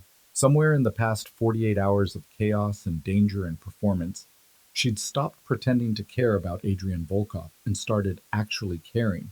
It was insane and reckless and absolutely genuine. Elena's expression flickered with uncertainty. You expect me to believe? I don't care what you believe, Lena interrupted. You wanted the truth, that's the truth. The engagement started as strategy. It's become something else, something neither of us planned for and neither of us quite knows how to handle. Adrian moved then, crossing the space between them in 3 long strides. His hands framed her face with a gentleness that seemed impossible given the circumstances, his thumb tracing carefully around her bruised cheek. Is that true? He asked quietly, as though they were alone instead of surrounded by armed hostiles. You stopped pretending? Yes, Lena whispered. You do matter, Hayes. You matter in ways I didn't anticipate and don't entirely understand. Then he kissed her, and the warehouse disappeared. There was only the heat of his mouth against her and of her heart that had nothing to do with fear, and everything to do with falling for a man who was supposed to be temporary. When they broke apart, Elena was staring at them with an expression that cycled between rage and confusion and grudging acceptance. That, she started, then stopped. That wasn't performance. No, Adrian agreed, his arm sliding around Lena's waist with now familiar possessiveness. It wasn't. So here's what's going to happen, Elena. You're going to lead. You're going to tell your father that this engagement is real enough that pursuing it further is a waste of resources. And you're never going to threaten anyone I care about again. Or what? Elena demanded. Or I stop playing by civilized rules. Adrian's voice dropped to something that barely qualified as human. I've built my empire on knowing where every line is and how far I can push before crossing it. But for her? He pulled Lena closer. I'll cross every line, burn every bridge, destroy anyone who tries to hurt what's mine, including you. The promise was delivered with such absolute conviction that even Elena's armed guards shifted uncomfortably. This was Adrian Volkov unleashed, and it was terrifying. Elena studied them both for a long moment, calculation warring with self-preservation. Finally, she lowered her gun completely. Fine, she bit out. Keep your little romance. But this isn't over, Adrian. Your father is a pragmatist. He'll recognize when a battle is lost and redirect his energy elsewhere. Adrian's expression didn't soften.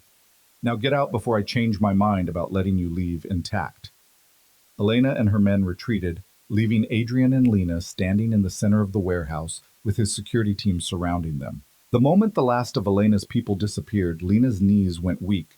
Adrian caught her before she could fall, his arms wrapping around her with surprising gentleness. I've got you. Is it over? Lena asked against his chest. The immediate crisis, yes. The larger complications? His hand moved up to cradle the back of her head.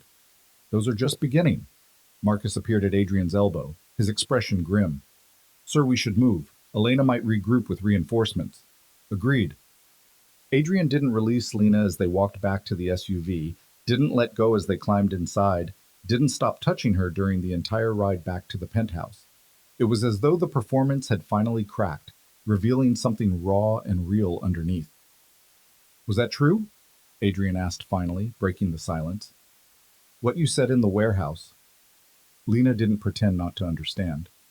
Yes, I didn't plan for it. I definitely didn't want it.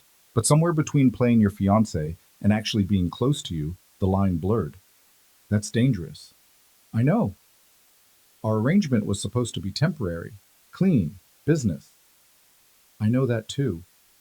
Adrian was quiet for a long moment, his thumb tracing patterns on her palm. I don't do relationships, Lena. I don't do vulnerability or emotional entanglement or any of the things that create weakness enemies can exploit. Then we have a problem, Lena said softly. We do. He lifted her hand, pressing a kiss to her palm that sent heat flooding through her entire body. Because I don't think I can pretend anymore either.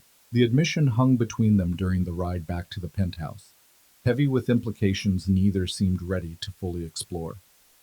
Lena stared out the window at the city lights blurring past, acutely aware of Adrian's thumb still tracing absent patterns on her palm, of the warmth of his body beside hers, of the way everything had shifted in that warehouse when performance became truth. They didn't speak again until they were behind the locked door of Adrian's penthouse, the security team positioned outside, the world temporarily held at bay. Lena stood in the center of the living room, still wearing the midnight blue dress, and the invisible girl from 3 days ago, and whoever she was becoming in Adrian's orbit. Let me see your cheek, Adrian said, guiding her toward the kitchen with a hand at her elbow. He retrieved an ice pack from the freezer and pressed it gently against the bruise Elena had left.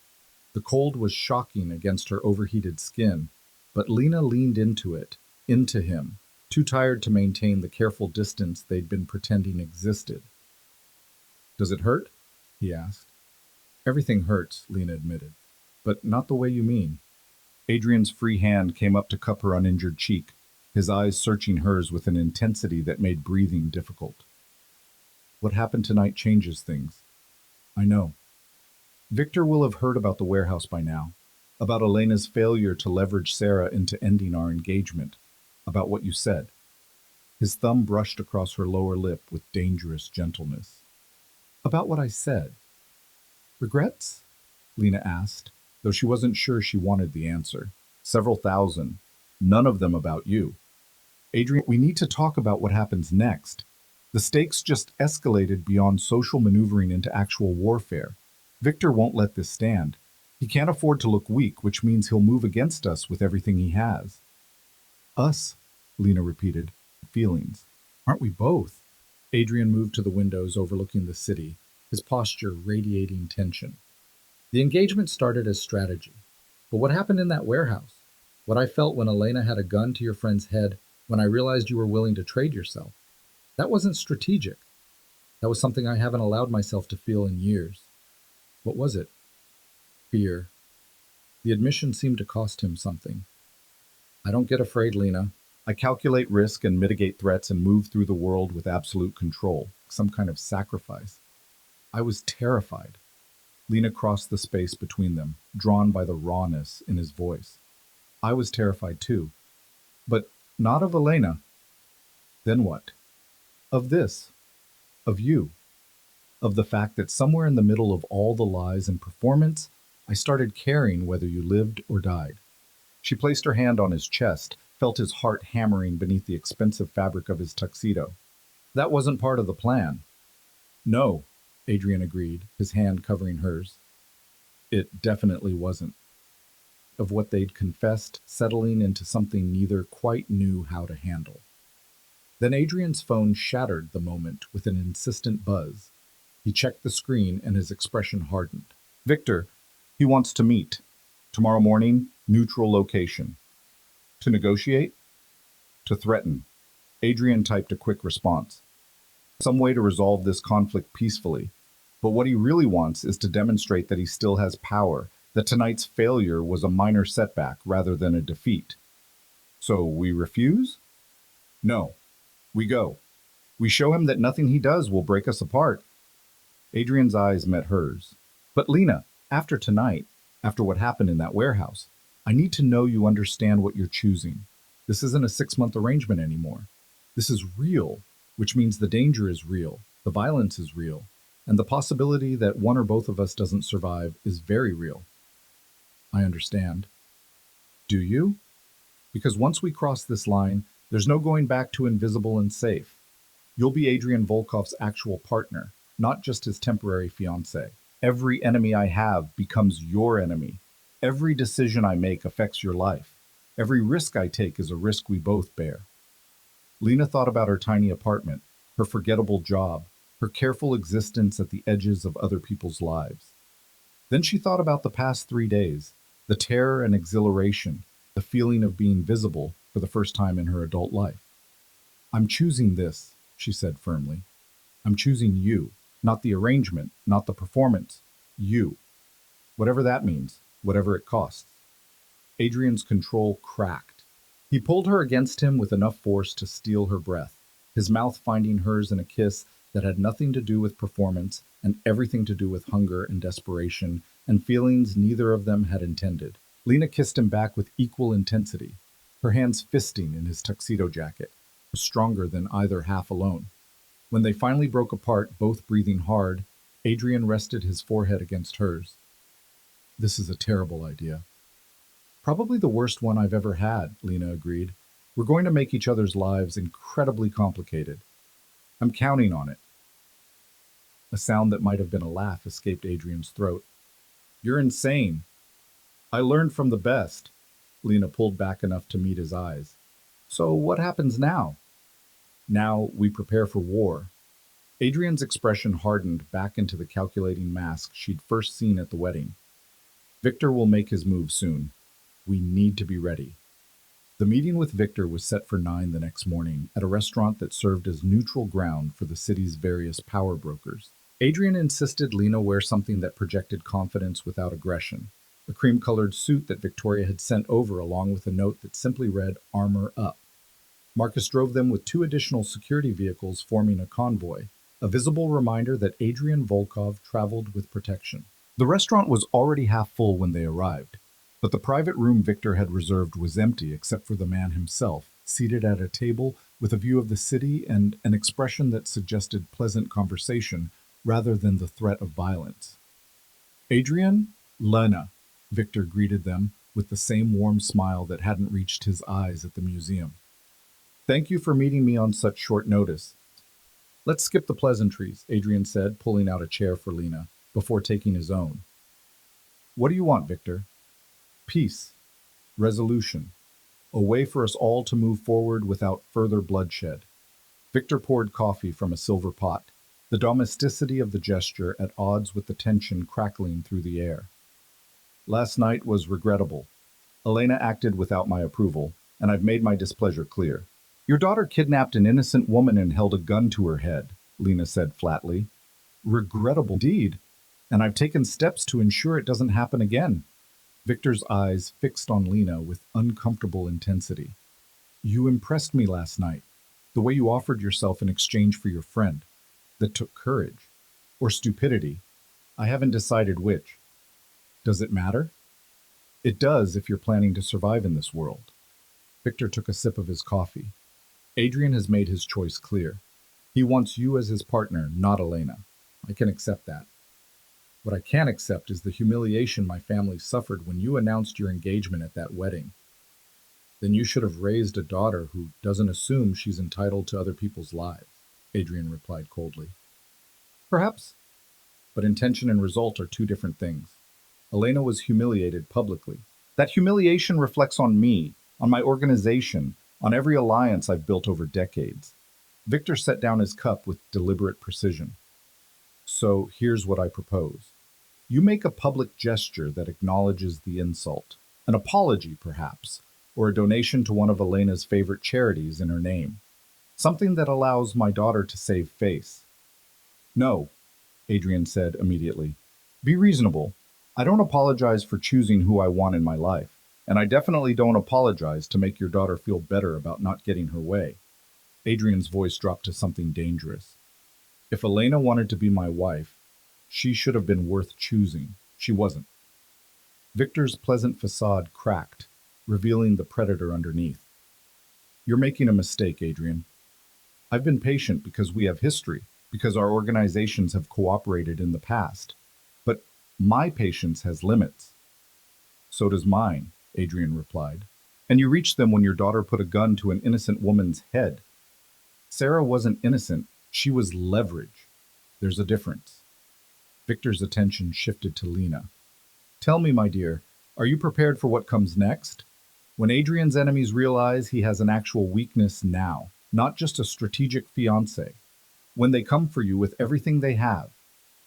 Let them come, Lena said, surprised by her own conviction. I'm not going anywhere. Brave words. We'll see if you still mean them when the bodies start piling up. Victor stood, buttoning his jacket. I came here to offer peace. You've rejected it. What happens next is on you. What happens next, Adrian said, standing as well, is that you leave my fiancée and everyone she cares about alone. You redirect your ambitions elsewhere. And you remember that I've built my empire on being 3 steps ahead of people who thought they could threaten me. Is that a threat? It's a promise. Adrian's hand settled on Lena's shoulder, protective and possessive. Touch her again. Threaten her again. Come anywhere near anyone she loves. And I'll dismantle everything you've built piece by piece. Your shipping routes, your political connections, your carefully cultivated reputation. All of it. Gone. Victor's expression went cold. You can try. I won't have to try. I'll succeed. The two men stared at each other across the table. Decades of carefully maintained professional courtesy dissolving into open hostility. Then Victor smiled, a terrible expression that promised retribution. I look forward to seeing you try, he said. Then he walked out, leaving Adrian and Lena alone with the certainty that they'd just declared war on one of the most dangerous men in the city. That went well, Lena said into the silence. About as well as expected. Adrian helped her to her feet. We need to move quickly now. Victor will strike within 48 hours, probably sooner. He'll want to demonstrate strength before word spreads that I rejected his offer. What kind of strike? Could be anything. An attack on one of my warehouses? Interference with a shipment? Maybe something more direct. Adrian's jaw clenched. Or he might come for you again, try to prove I can't protect you. So what do? We make sure you're somewhere he can't reach. Adrian pulled out his phone, typing rapidly. I have a safe house upstate, completely secure, off the grid, unknown to anyone outside my innermost circle. You'll stay there until this is resolved. Absolutely not. Adrian looked up from his phone. Lena, no, I'm not hiding while you fight a war I helped start. We're partners, remember? That means I'm staying by your side, even when it's dangerous. Especially when it's dangerous. This isn't a debate. You're right, it's not. Because I've already made my decision. Lena crossed her arms. You told me last night that I'm your actual partner now, not just your strategic asset. Partners don't abandon each other when things get difficult. Partners also don't demand to be kept in the line of fire when there's a safer alternative. Then maybe I'm not the kind of partner who needs to be kept safe. Maybe I'm the kind who fights beside you. Lena stepped closer, looking up at him with all the determination she possessed. You said I impressed you when I offered myself in exchange for Sarah, that I showed courage. Well, I'm showing it again now. I'm not running. Adrian stared at her for a long moment, conflict warring across his features. Then he did something unexpected. He smiled. A real smile, not the calculated one he used for public consumption, but something genuine and slightly awed. You're going to be the death of me, he said. Probably. But at least you won't be bored. No, with you, boring is definitely off the table. Adrian's phone buzzed with an incoming call. He glanced at the screen and his expression shifted to something Lena couldn't read. It's Marcus. Something's wrong. He answered, and Lena watched his face harden with each word he heard. When he ended the call, his eyes were black with fury. What happened? She asked. Victor didn't wait 48 hours. He didn't even wait 4. One of my shipments was intercepted 20 minutes ago. 3 of my people are dead, and the cargo is gone. 30 million in pharmaceuticals that were supposed to go to a buyer in Miami. Lena's stomach dropped. He killed them? Victor doesn't get his hands dirty. He hired contractors to do it. Adrian's hand clenched around his phone hard enough that Lena heard the case crack. But the order came from him. This is his opening move. What's your response? Adrian looked at her, and what she saw in his eyes made her breath catch. This wasn't the controlled businessman who'd approached her at a wedding. This was something else entirely, something primal and dangerous that she suspected most people never saw and lived to tell about. I'm going to show Viktor Petrov why people fear me, he said quietly, and you're going to help me do it. How? Viktor's power comes from 3 sources: his shipping operation, his political connections, and his reputation for being untouchable. We're going to destroy all 3 simultaneously. Adrian moved to the windows, already planning. His next major shipment leaves the port tonight at midnight. We're going to intercept it, take the cargo, and make sure everyone knows who is responsible. That's a declaration of open war. We're already at war. Victor fired the first shot when he killed my people. This is just making it official. What do you need me to do? Lena asked. Adrian turned to face her fully. I need you to be visible. While I'm hitting his shipment, you're going to attend a charity event at the Ritz where half the city's power players will be in attendance.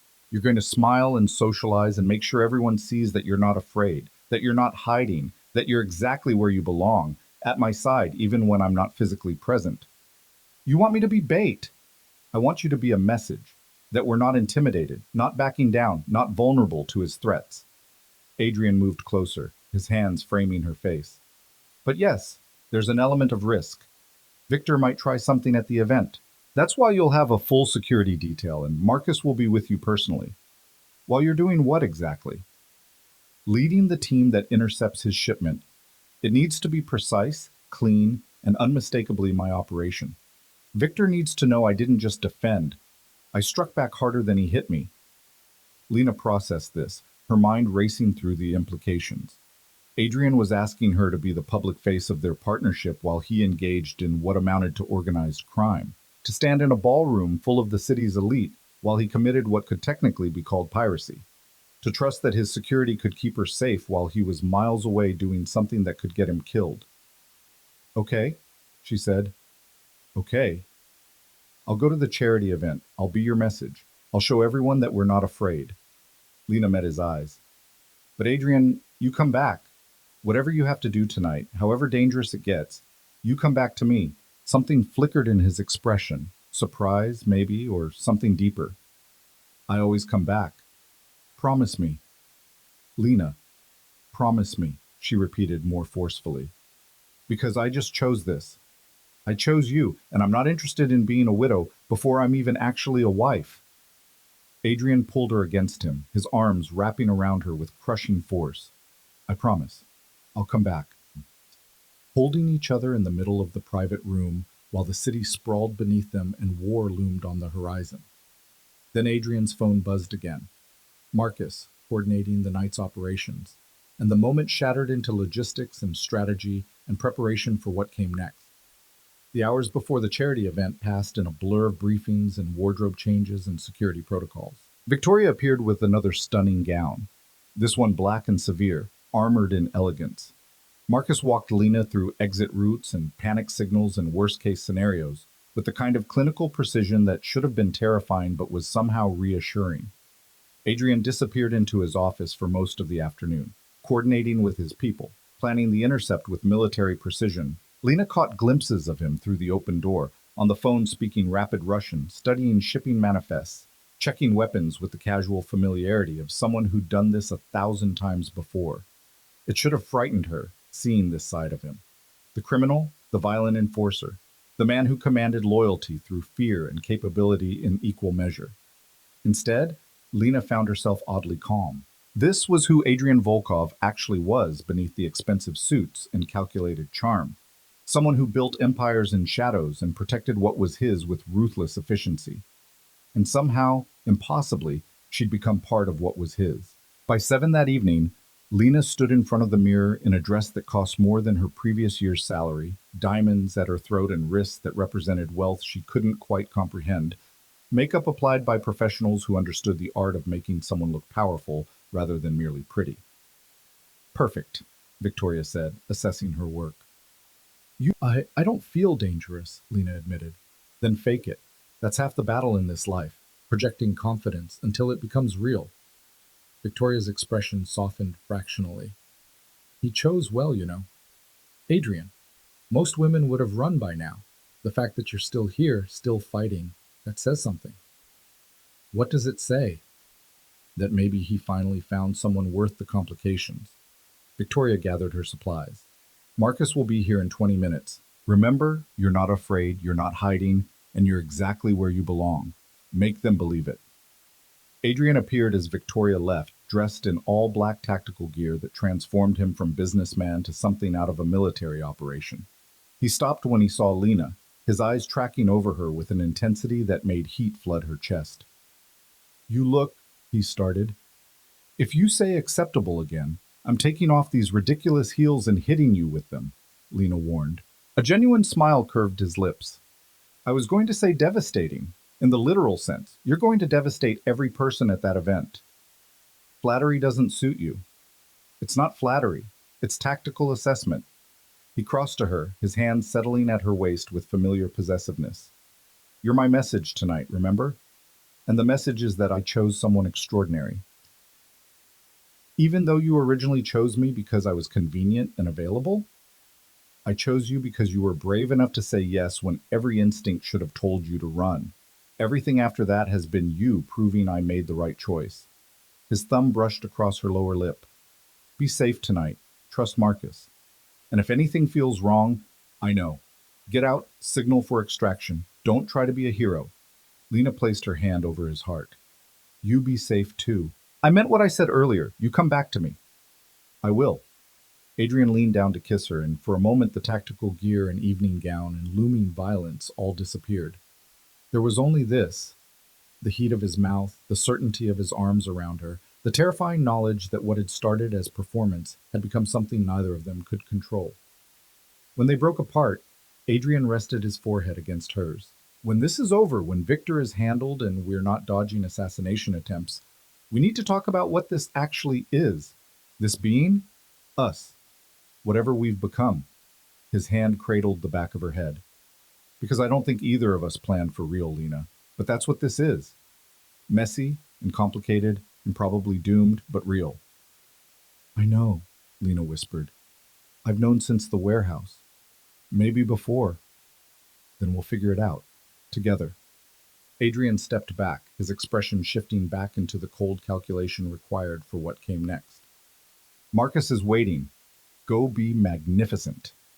The charity event was exactly the kind of affair Lena would have avoided in her previous life.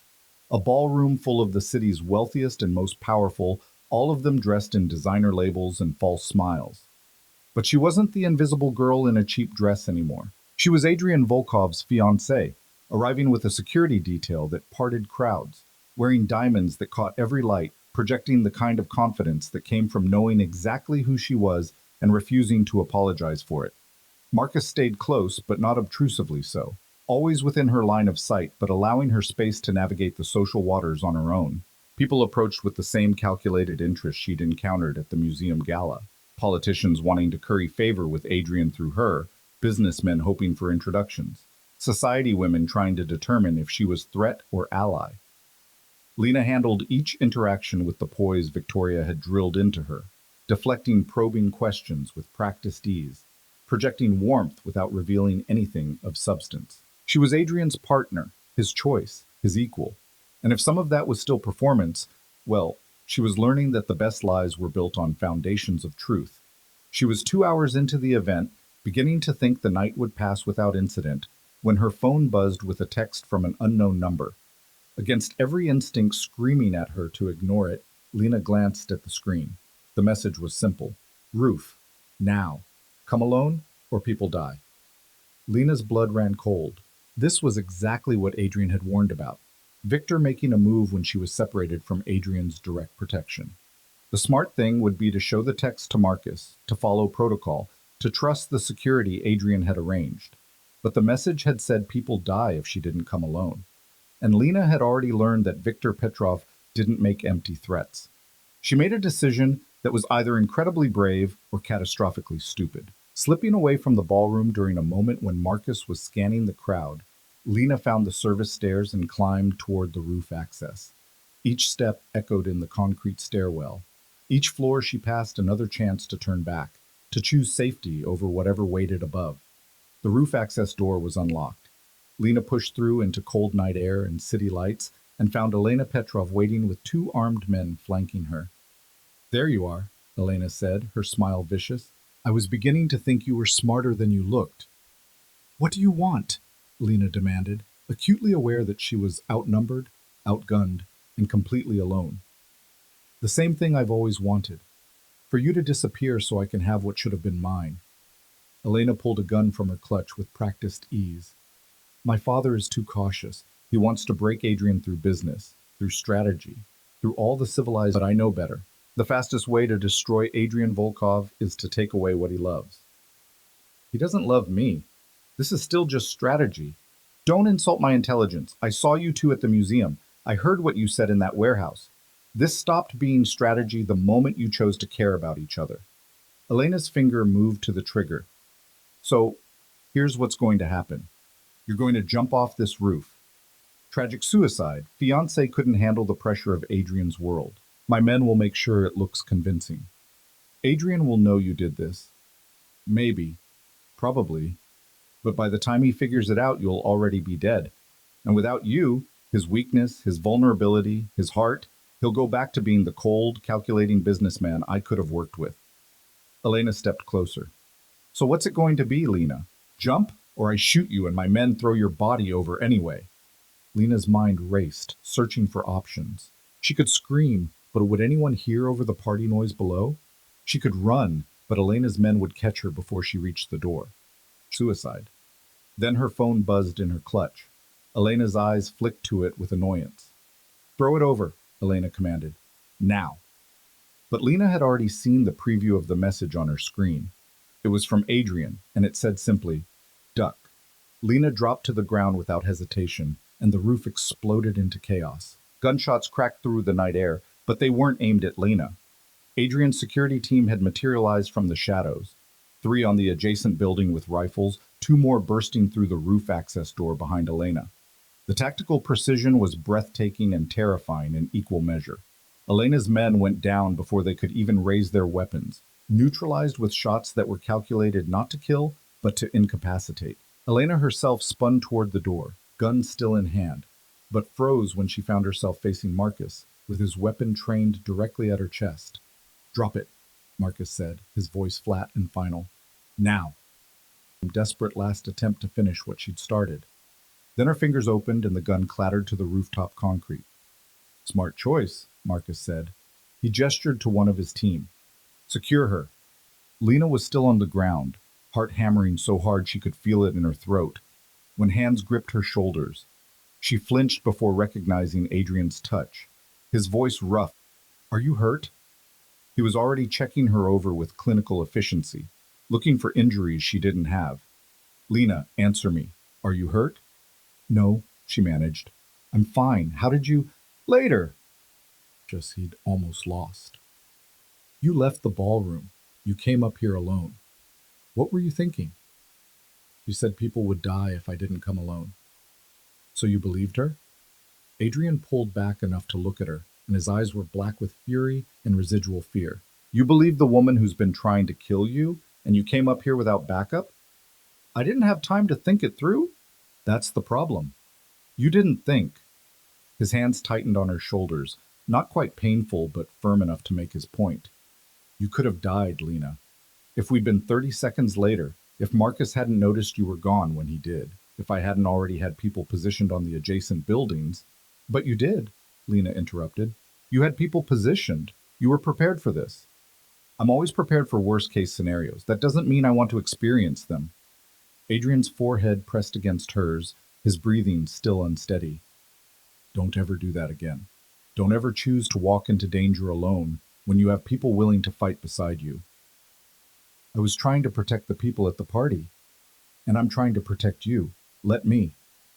He pulled her close again, and Lena felt the tension vibrating through his entire body. I can't do this if you're going to be reckless. I can't focus on taking down Victor if I'm terrified you're going to get yourself killed trying to be a hero.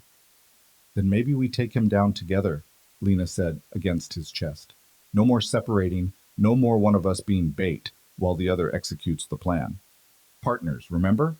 That means we fight side by side. Adrian was quiet for a moment, his hand moving to tangle in her hair. You're going to drive me insane. Probably, but you'll never be bored. A sound that might have been a laugh escaped his throat. Then he stepped back, his expression shifting into the cold calculation Lena was learning to recognize as his operational mode. Marcus, status on Elena's men? Neutralized, non-fatally. Both will survive for questioning. Marcus had Elena secured with zip ties, the woman's expression cycling between fury and fear. What do you want done with her? Adrian turned his attention to Elena, and the temperature on the rooftop seemed to drop 10 degrees. You tried to kill my fiancée. Again. After your father and I had an explicit conversation this morning about leaving her alone. My father is weak, Elena spat. He doesn't understand that some victories require blood. You did, once, before she made you soft. Soft, Adrian repeated, his voice dangerously quiet. He crossed to Elena with predatory grace, crouching down to meet her eyes. You think I'm soft because I chose not to kill you in that warehouse? Because I let you walk away when you held a gun to Sarah's head? That wasn't softness, Elena. That was strategy. I wanted Victor to see that I could be reasonable, that we could resolve our conflicts without leaving bodies in our wake. And now? Now you've tried to murder someone I care about, twice, which means strategy is off the table. Adrian's smile was terrible, all teeth and promise of violence. You're going to call your father. You're going to tell him exactly what happened here tonight, and you're going to make it very clear that this ends now, or I dismantle everything he's built piece by piece. He won't negotiate with you. Not after you stole his shipment. I didn't steal it. I intercepted it, took the cargo, and left every single one of his people alive and unharmed, with a message that this was repayment for the 3 of mine he killed this morning. Adrian's eyes never left Elena's face. I could have slaughtered them all.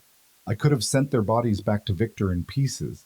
But I didn't, because I wanted him to understand that I'm offering him one last chance to end this before it becomes something neither of us can walk away from. You're bluffing. Am I? Adrian pulled out his phone and pulled up a photo that he showed to Elena. Lena couldn't see the screen, but she watched Elena's face go white. That's the shipping manifest from tonight's intercept. 30 million in pharmaceuticals that I've already redirected to my own distribution network. But more importantly, that's the documentation proving Victor's been smuggling controlled substances through a legitimate medical supply company, complete with signatures from the CEO, who happens to be a major political donor. Where did you get that?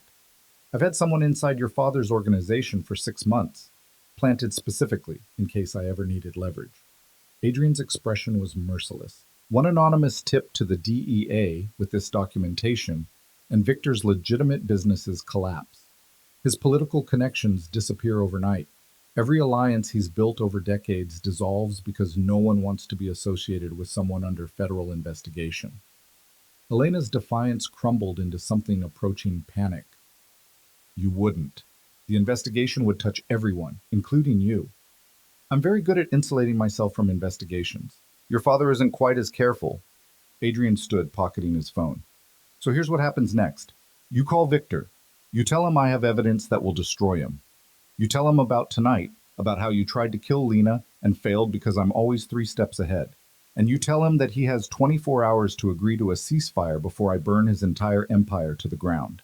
And if I refuse, then I give this evidence to the authorities tonight, and you can explain to your father from a federal holding cell why his kingdom fell, because you couldn't accept that I chose someone else. Marcus handed Elena a phone, and at Adrian, then finally at Lena still standing near the edge of the roof with her expensive dress and diamonds, and the kind of backbone Elena clearly hadn't anticipated through her fury. This isn't strategy anymore. You actually love her. Adrian didn't answer immediately. He crossed back to Lena, his hand finding hers with the natural ease of something they'd done 1,000 times instead of a handful of days. I really do. Which is why I'm willing to destroy your father's empire to keep her safe. Make the call, Elena. End this. Elena's hand shook as she dialed. The conversation was brief, conducted in Russian that Lena couldn't follow, but she heard Victor's voice rising even through the phone speaker, heard Elena's responses becoming increasingly desperate. When the call ended, Elena looked 10 years older. He agrees to meet, tomorrow morning, neutral ground. Elena's voice was hollow. He wants to negotiate terms. Smart man, Adrian gestured to Marcus. Take her to one of our safe locations, comfortable but secure. She's insurance until the meeting is concluded. You can't hold me hostage. I can, and I will. You tried to kill Lena, twice. The fact that you're still breathing is more mercy than you deserve. Adrian's eyes were cold. Be grateful I'm not my father. He would have thrown you off this roof himself you were planning to stage. Marcus escorted Elena away, leaving Lena alone with Adrian on the roof under a sky full of stars that were barely visible through the city's light pollution. For a moment, neither of them spoke. Then Lena laughed, a slightly hysterical sound that she couldn't quite control. What's funny? Adrian asked. 3 days ago, I was invisible. Nobody. A girl sitting in the corner at a wedding where I didn't belong. And now I'm standing on a rooftop after nearly being murdered, watching you threaten to destroy a criminal empire, realizing that I've somehow become the reason you're willing to burn the world down. Lena met his eyes. How did this become my life? You said yes when I asked you to dance. Adrian pulled her close, his arms wrapping around her waist. Everything after that was just momentum. Momentum, Lena repeated. That's one word for it. What would you call it? Lena considered the question seriously. Fate, maybe. Or stupidity. Or the best mistake either of us ever made. All of the above, Adrian agreed. He was quiet for a moment, his thumb tracing patterns on her hip through the silk of her dress. When Marcus told me you'd left the ballroom, when I realized Elena had gotten to you, I've never been that afraid in my entire life. You seemed pretty calm. That was training. Inside, I was terrified. His hand came up to cup her face, his thumb brushing across her cheekbone with devastating gentleness. I meant what I said to Elena. I love you. I don't know when it happened or how, but somewhere between the performance and the reality, I fell in love with you, which is inconvenient and dangerous, and probably the stupidest thing I could have done. Why stupid? Because loving someone in my world is vulnerability. It's a weakness enemies can exploit. It's the difference between making calculated decisions and making emotional ones. Adrian's eyes searched hers. But I can't seem to stop. Can't seem to care that it's reckless. Can't seem to want anything except to keep you safe and by my side for however long you'll stay. Lena's heart felt too big for her chest. I love you too. I didn't want to. I tried not to. But you're impossible not to love once someone gets past all the walls and calculation and seen what's underneath. What's underneath? Someone who cares so deeply that he's built an empire just to protect the people and things that matter to him. Someone who's capable of incredible violence but chooses mercy when he can. Someone who saw me when I was invisible and decided I was worth making visible. Lena stretched up to kiss him, soft and certain. Someone who makes me want to be brave instead of safe. Adrian's body pressed against hers with desperate certainty. The two people who'd found each other in the most improbable circumstances and decided to hold on despite everything that said they shouldn't. When they finally broke apart, Adrian rested his forehead against hers. Come with me tomorrow, to the meeting with Victor. I know it's dangerous, and I know the smart thing would be to keep you somewhere safe, but we're partners, Lena finished. And partners face things together. Yes, I'll be there. You're sure? No, but I'm doing it anyway. Lena smiled. That seems to be my approach to everything involving you. Terrified but committed. I can work with that. Adrian's phone buzzed with a message. Marcus has Elena secured. We should get you back to the penthouse. Tomorrow is going to be intense. The meeting with Victor was set for 10 the following morning at the same restaurant where they'd had their previous conversation. This time, the atmosphere was entirely different. Victor sat alone at the table, Elena conspicuously absent, his expression carved from stone and fury barely contained. Adrian? Lena! Victor's voice was tight with suppressed rage. My daughter tells me you've acquired some interesting documentation. I have. Adrian remained standing, his hand at Lena's back. Documentation that would be very interesting to federal authorities, but I'd prefer not to use it if we can reach an understanding. An understanding? Victor's laugh was bitter. You've stolen my shipment, threatened my empire, and held my daughter hostage. What kind of understanding did you have in mind? The kind where you accept that I've chosen Lena as my partner and you redirect your ambitions elsewhere. The kind where you call off Elena and anyone else in your organization who might think targeting my fiancé is acceptable. The kind where we return to being professional colleagues who occasionally cooperate and mostly stay out of each other's way. And my shipment? Consider it payment for the 3 people you killed. We're even. Adrian pulled out his phone and set it on the table, the screen displaying the evidence he'd mentioned the night before.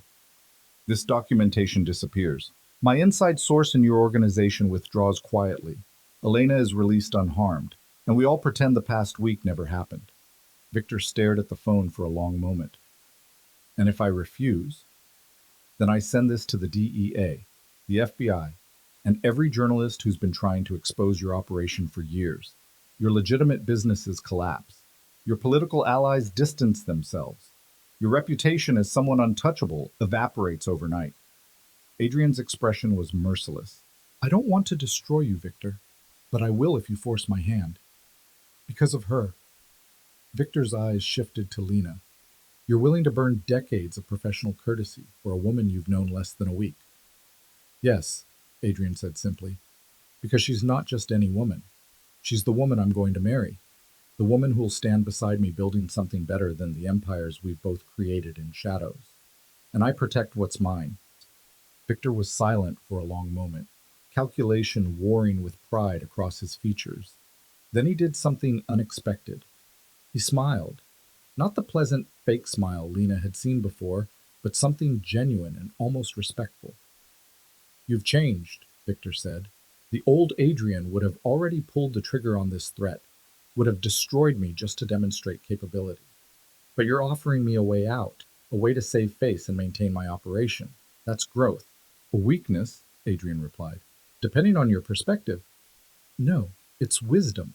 Knowing when to fight and when to find another path. Victor stood, extending his hand. I accept your terms. The ceasefire holds. Elena will be informed that pursuing this further is forbidden, and your fiancé, he turned to Lena, will be left alone by anyone in my organization. You have my word. Adrian shook his hand, the gesture sealing an agreement that would reshape the power dynamics of the entire city. Your word is enough. For now. I notice you didn't promise not to use that evidence if I violate our agreement. I don't make promises I might need to break, Adrian replied. But if you honor this ceasefire, The documentation disappears, and we never speak of it again. Fair enough. Victor buttoned his jacket. I suppose I should offer congratulations on your engagement.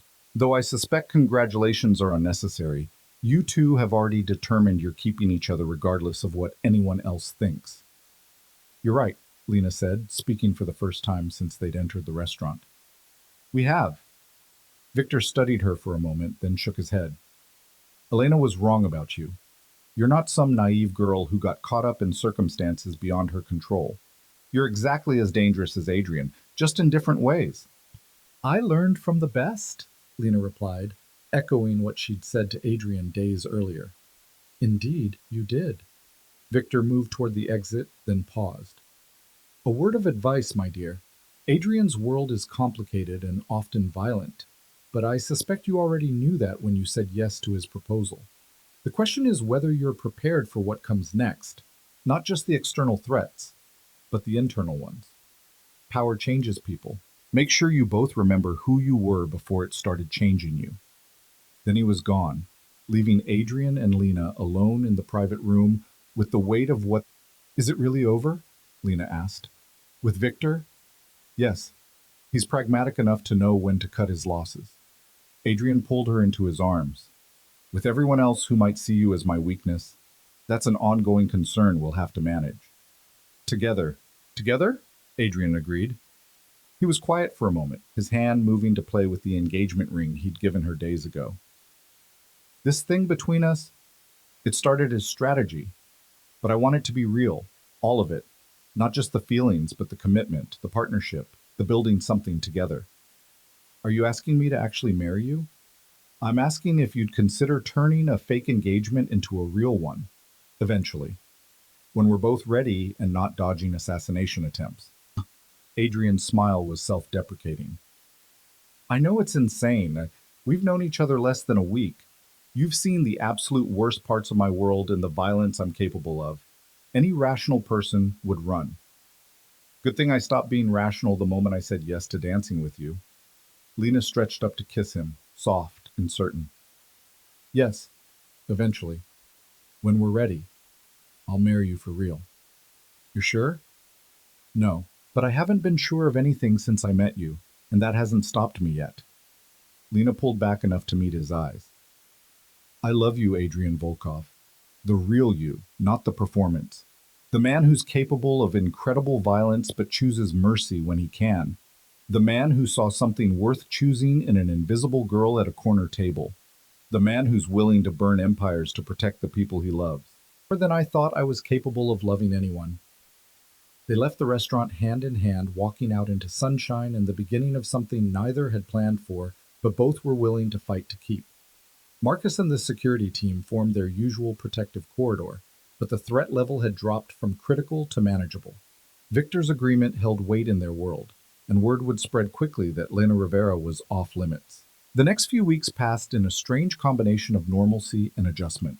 Adrian had been right. There were ongoing threats, people who tested the boundaries of Victor's ceasefire, rivals who thought they saw opportunity in Adrian's visible attachment to Lena.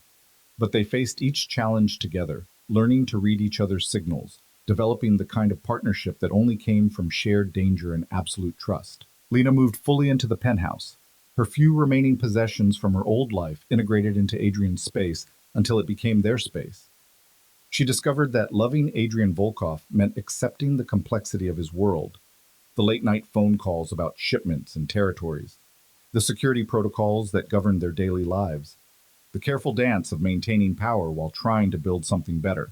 But it also meant experiencing the man beneath the reputation, the Adrian who brought her coffee in bed when he woke before her, who listened with genuine interest when she talked about art or books or ideas for how his wealth could be used for something beyond maintaining power, who held her through nightmares about rooftops and guns and threats that still sometimes felt too real. 6 months after the night they'd met at that wedding, Lena stood in front of a mirror adjusting a dress that wasn't midnight blue, but wedding white.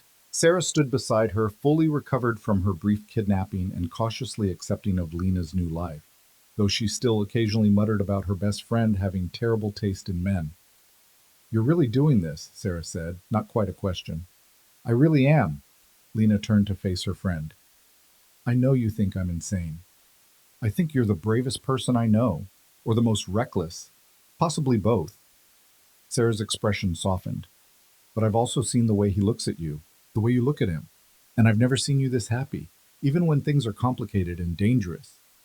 They're always going to be complicated and dangerous, Lena admitted. But it's also real and honest and more meaningful than any safe, simple relationship could ever be. Then I'm happy for you, both of you. Sarah helped adjust Lena's veil. Just promise me one thing. What? That you'll never become so comfortable with the danger that you forget it's not normal. That you'll hold on to the part of yourself that knows this world is insane, even as you learn to navigate it. I promise. Lena squeezed her friend's hand. Thank you for not running away when things got crazy, for still being here, even though my life became something you never signed up for. That's what friends do. We stay, even when it's terrifying. Sarah smiled. Now come on. You have a dangerous crime boss waiting to marry you in what I'm told is the social event of the season. The ceremony was held in the same ballroom where they'd first danced, transformed now into something between dream and reality, with flowers and candlelight, and carefully curated guest lists that represented both Adrian's world and the legitimate society connections they were building. Senator Ashford was there, along with half the city's power players, all of them bearing witness to the union of Adrian Volkov and the woman who'd somehow captured his heart. But Lena barely noticed the guests. Her attention was fixed on Adrian, waiting, his eyes tracking her movement with an intensity that made breathing difficult in the best way. When she reached him, he took her hand with the same certainty he'd shown that first night, but now there was nothing calculated about the gesture. This was real. The promises they were about to make, the life they'd chosen to build together, the partnership forged in danger and refined through trust. You look devastating, Adrian murmured as the officiant began the ceremony. You told me that at the museum gala, Lena whispered back. I meant it then. I mean it more now. His thumb brushed across her knuckles. Last chance to run. There are probably 6 different exit routes I could get you to before anyone noticed. I'm not running. I stopped running the night I said yes to dancing with you. Then I suppose we're doing this. We definitely are. The ceremony itself was a blur of vows and rings, and the weight of hundreds of eyes watching them make promises that transcended strategy. When the officiant finally pronounced them married and Adrian pulled her into a kiss that was both chaste enough for public consumption and heated enough to promise more later, the reception was everything Adrian had promised. Champagne flowing freely, orchestra music filling the ballroom, conversations happening in corners that would shape the city's future. But Lena found herself caring less about the strategic implications and more about the man who kept pulling her onto the dance floor, who introduced her to contacts not as in the room worth his attention. Near midnight, they escaped to one of the balconies overlooking the city. The same city where Lena had been invisible just months ago, where she'd existed on the edges of other people's lives, where she'd never imagined mattering to anyone, let alone regrets? Adrian asked, his arms wrapped around her waist from behind. Several thousand, none of them about you. Lena leaned back against his chest. Thank you. For what? For seeing me when I was invisible. For choosing me when you could have had anyone. For loving me despite all the logical reasons you shouldn't. Lena turned in his arms to face him. For giving me a life I never imagined I could have. I should be thanking you, Adrian replied. You care about something beyond power and control. You made me better, Lena. Softer in the ways that matter, harder in the ways that protect what we're building. What are we building? Lena asked. Beyond just surviving in your world, beyond maintaining power, what comes next? Adrian was quiet for a moment, his hand coming up to cradle her face. I've been thinking about that. My empire was built in shadows, maintained through fear and capability, and being 3 steps ahead of everyone else. But that's not sustainable forever. Eventually, I want to build something legitimate, something that uses all this wealth and influence for more than just maintaining territory. Likes that help people who fell through society's cracks the way you almost did. Investments in industries that create actual value instead of just moving money around. Using my connections to change policies instead of just exploiting them. His eyes searched hers. I want to build something we can both be proud of. Something that doesn't require our children to inherit a criminal empire. Children? Lena repeated softly. You've thought that far ahead? I've thought about everything. About growing old with you, about building legitimate businesses alongside the illegitimate ones until we can phase out the latter, about creating a legacy that's more than just power and fear. Adrian's smile was self-deprecating. Probably getting ahead of myself. We've been married for approximately 4 hours. No, I love that you're thinking about the future, our future. Lena stretched up to kiss him. Let's build it together. The foundations, the legitimate businesses, the legacy we can be proud of. Let's take everything we learned surviving in the shadows and use it to create something better. Starting when? Starting tomorrow. Tonight, we're just two people who fell in love in the most improbable way possible, celebrating the fact that we chose each other despite every logical reason we shouldn't have.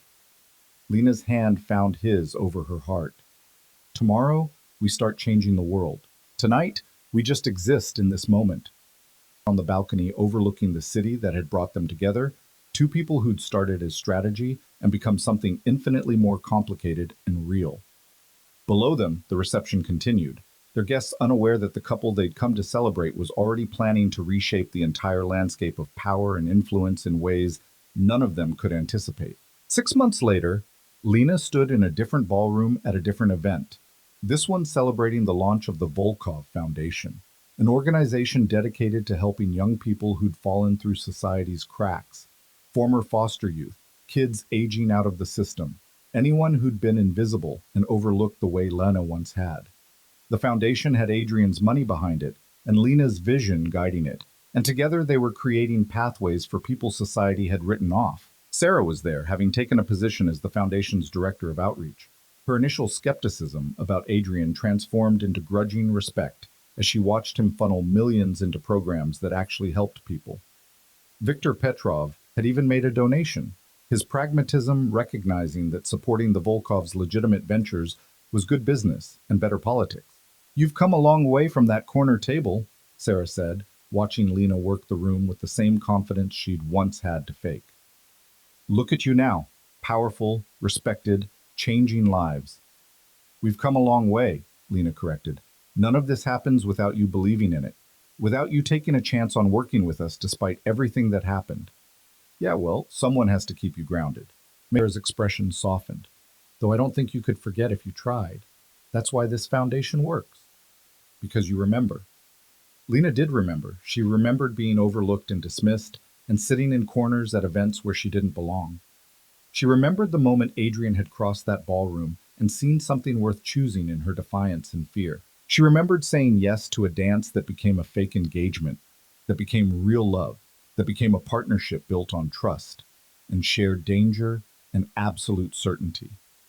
Adrian found her an hour later, pulling her away from a conversation with a potential donor to steal a moment alone in a gallery adjoining the ballroom. Escaping your own event? Lena teased. Stealing time with my wife, Adrian corrected. There's a difference. Is there? Absolutely. One is avoidance, the other is priority management. His hand settled at her waist with familiar ease. How are you feeling? Good. Tired. Overwhelmed by how many people showed up and how much money we raised. Lena leaned into his touch. Grateful that we get to do this. Use everything we have to help people who need it. It was your vision.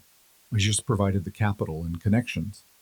Lena's hand moved to rest over her still flat stomach, over the secret they'd discovered just days earlier. And soon we'll be building something else together.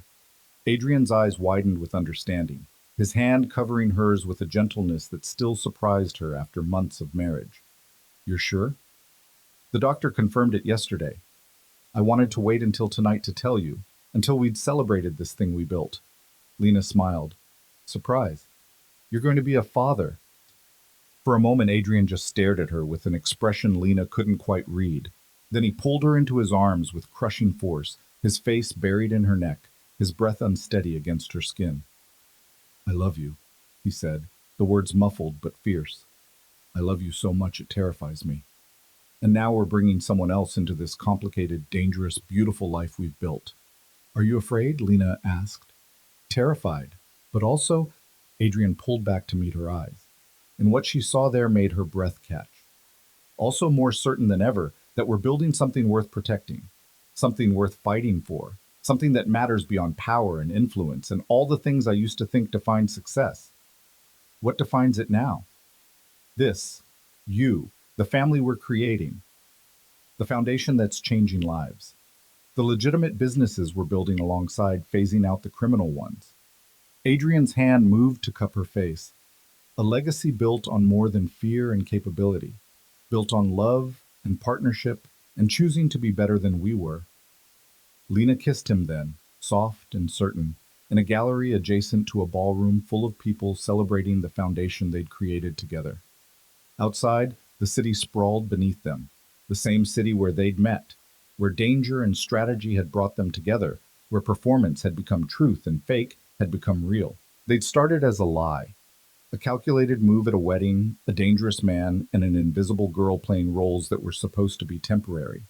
But somewhere between the performance and the reality, between the threats and the tenderness, they'd become something neither had planned for and neither could imagine living without. Ready to go back out there? Adrian asked eventually. We still have donors to thank and speeches to give. Ready, Lena said. Let's go show them what we've built. They walked back into the ballroom hand in hand, two people who transformed from strategic partners into actual partners, from fake engagement into real marriage, from surviving in shadows into building something that brought light. The guests welcomed them back with applause, unaware of the new secret they carried, unaware of how far they'd both come from that night at a wedding when Adrian Volkov had crossed a ballroom to ask an invisible girl to dance. But Lena knew. She knew every step of the journey, every choice that had brought them here, every moment of danger and trust, and falling in love despite every logical reason not to. And standing beside Adrian with his hand warm in hers and their future growing inside her and the foundation they'd built together celebrating its launch, Lena Rivera Volkov understood something fundamental about the life she'd chosen. She wasn't invisible anymore. She'd never be invisible again. And the dangerous, complicated, absolutely real love she shared with Adrian Volkov was worth every risk she'd taken to get here. What had started as pretend had become forever, and neither of them would have it any other way.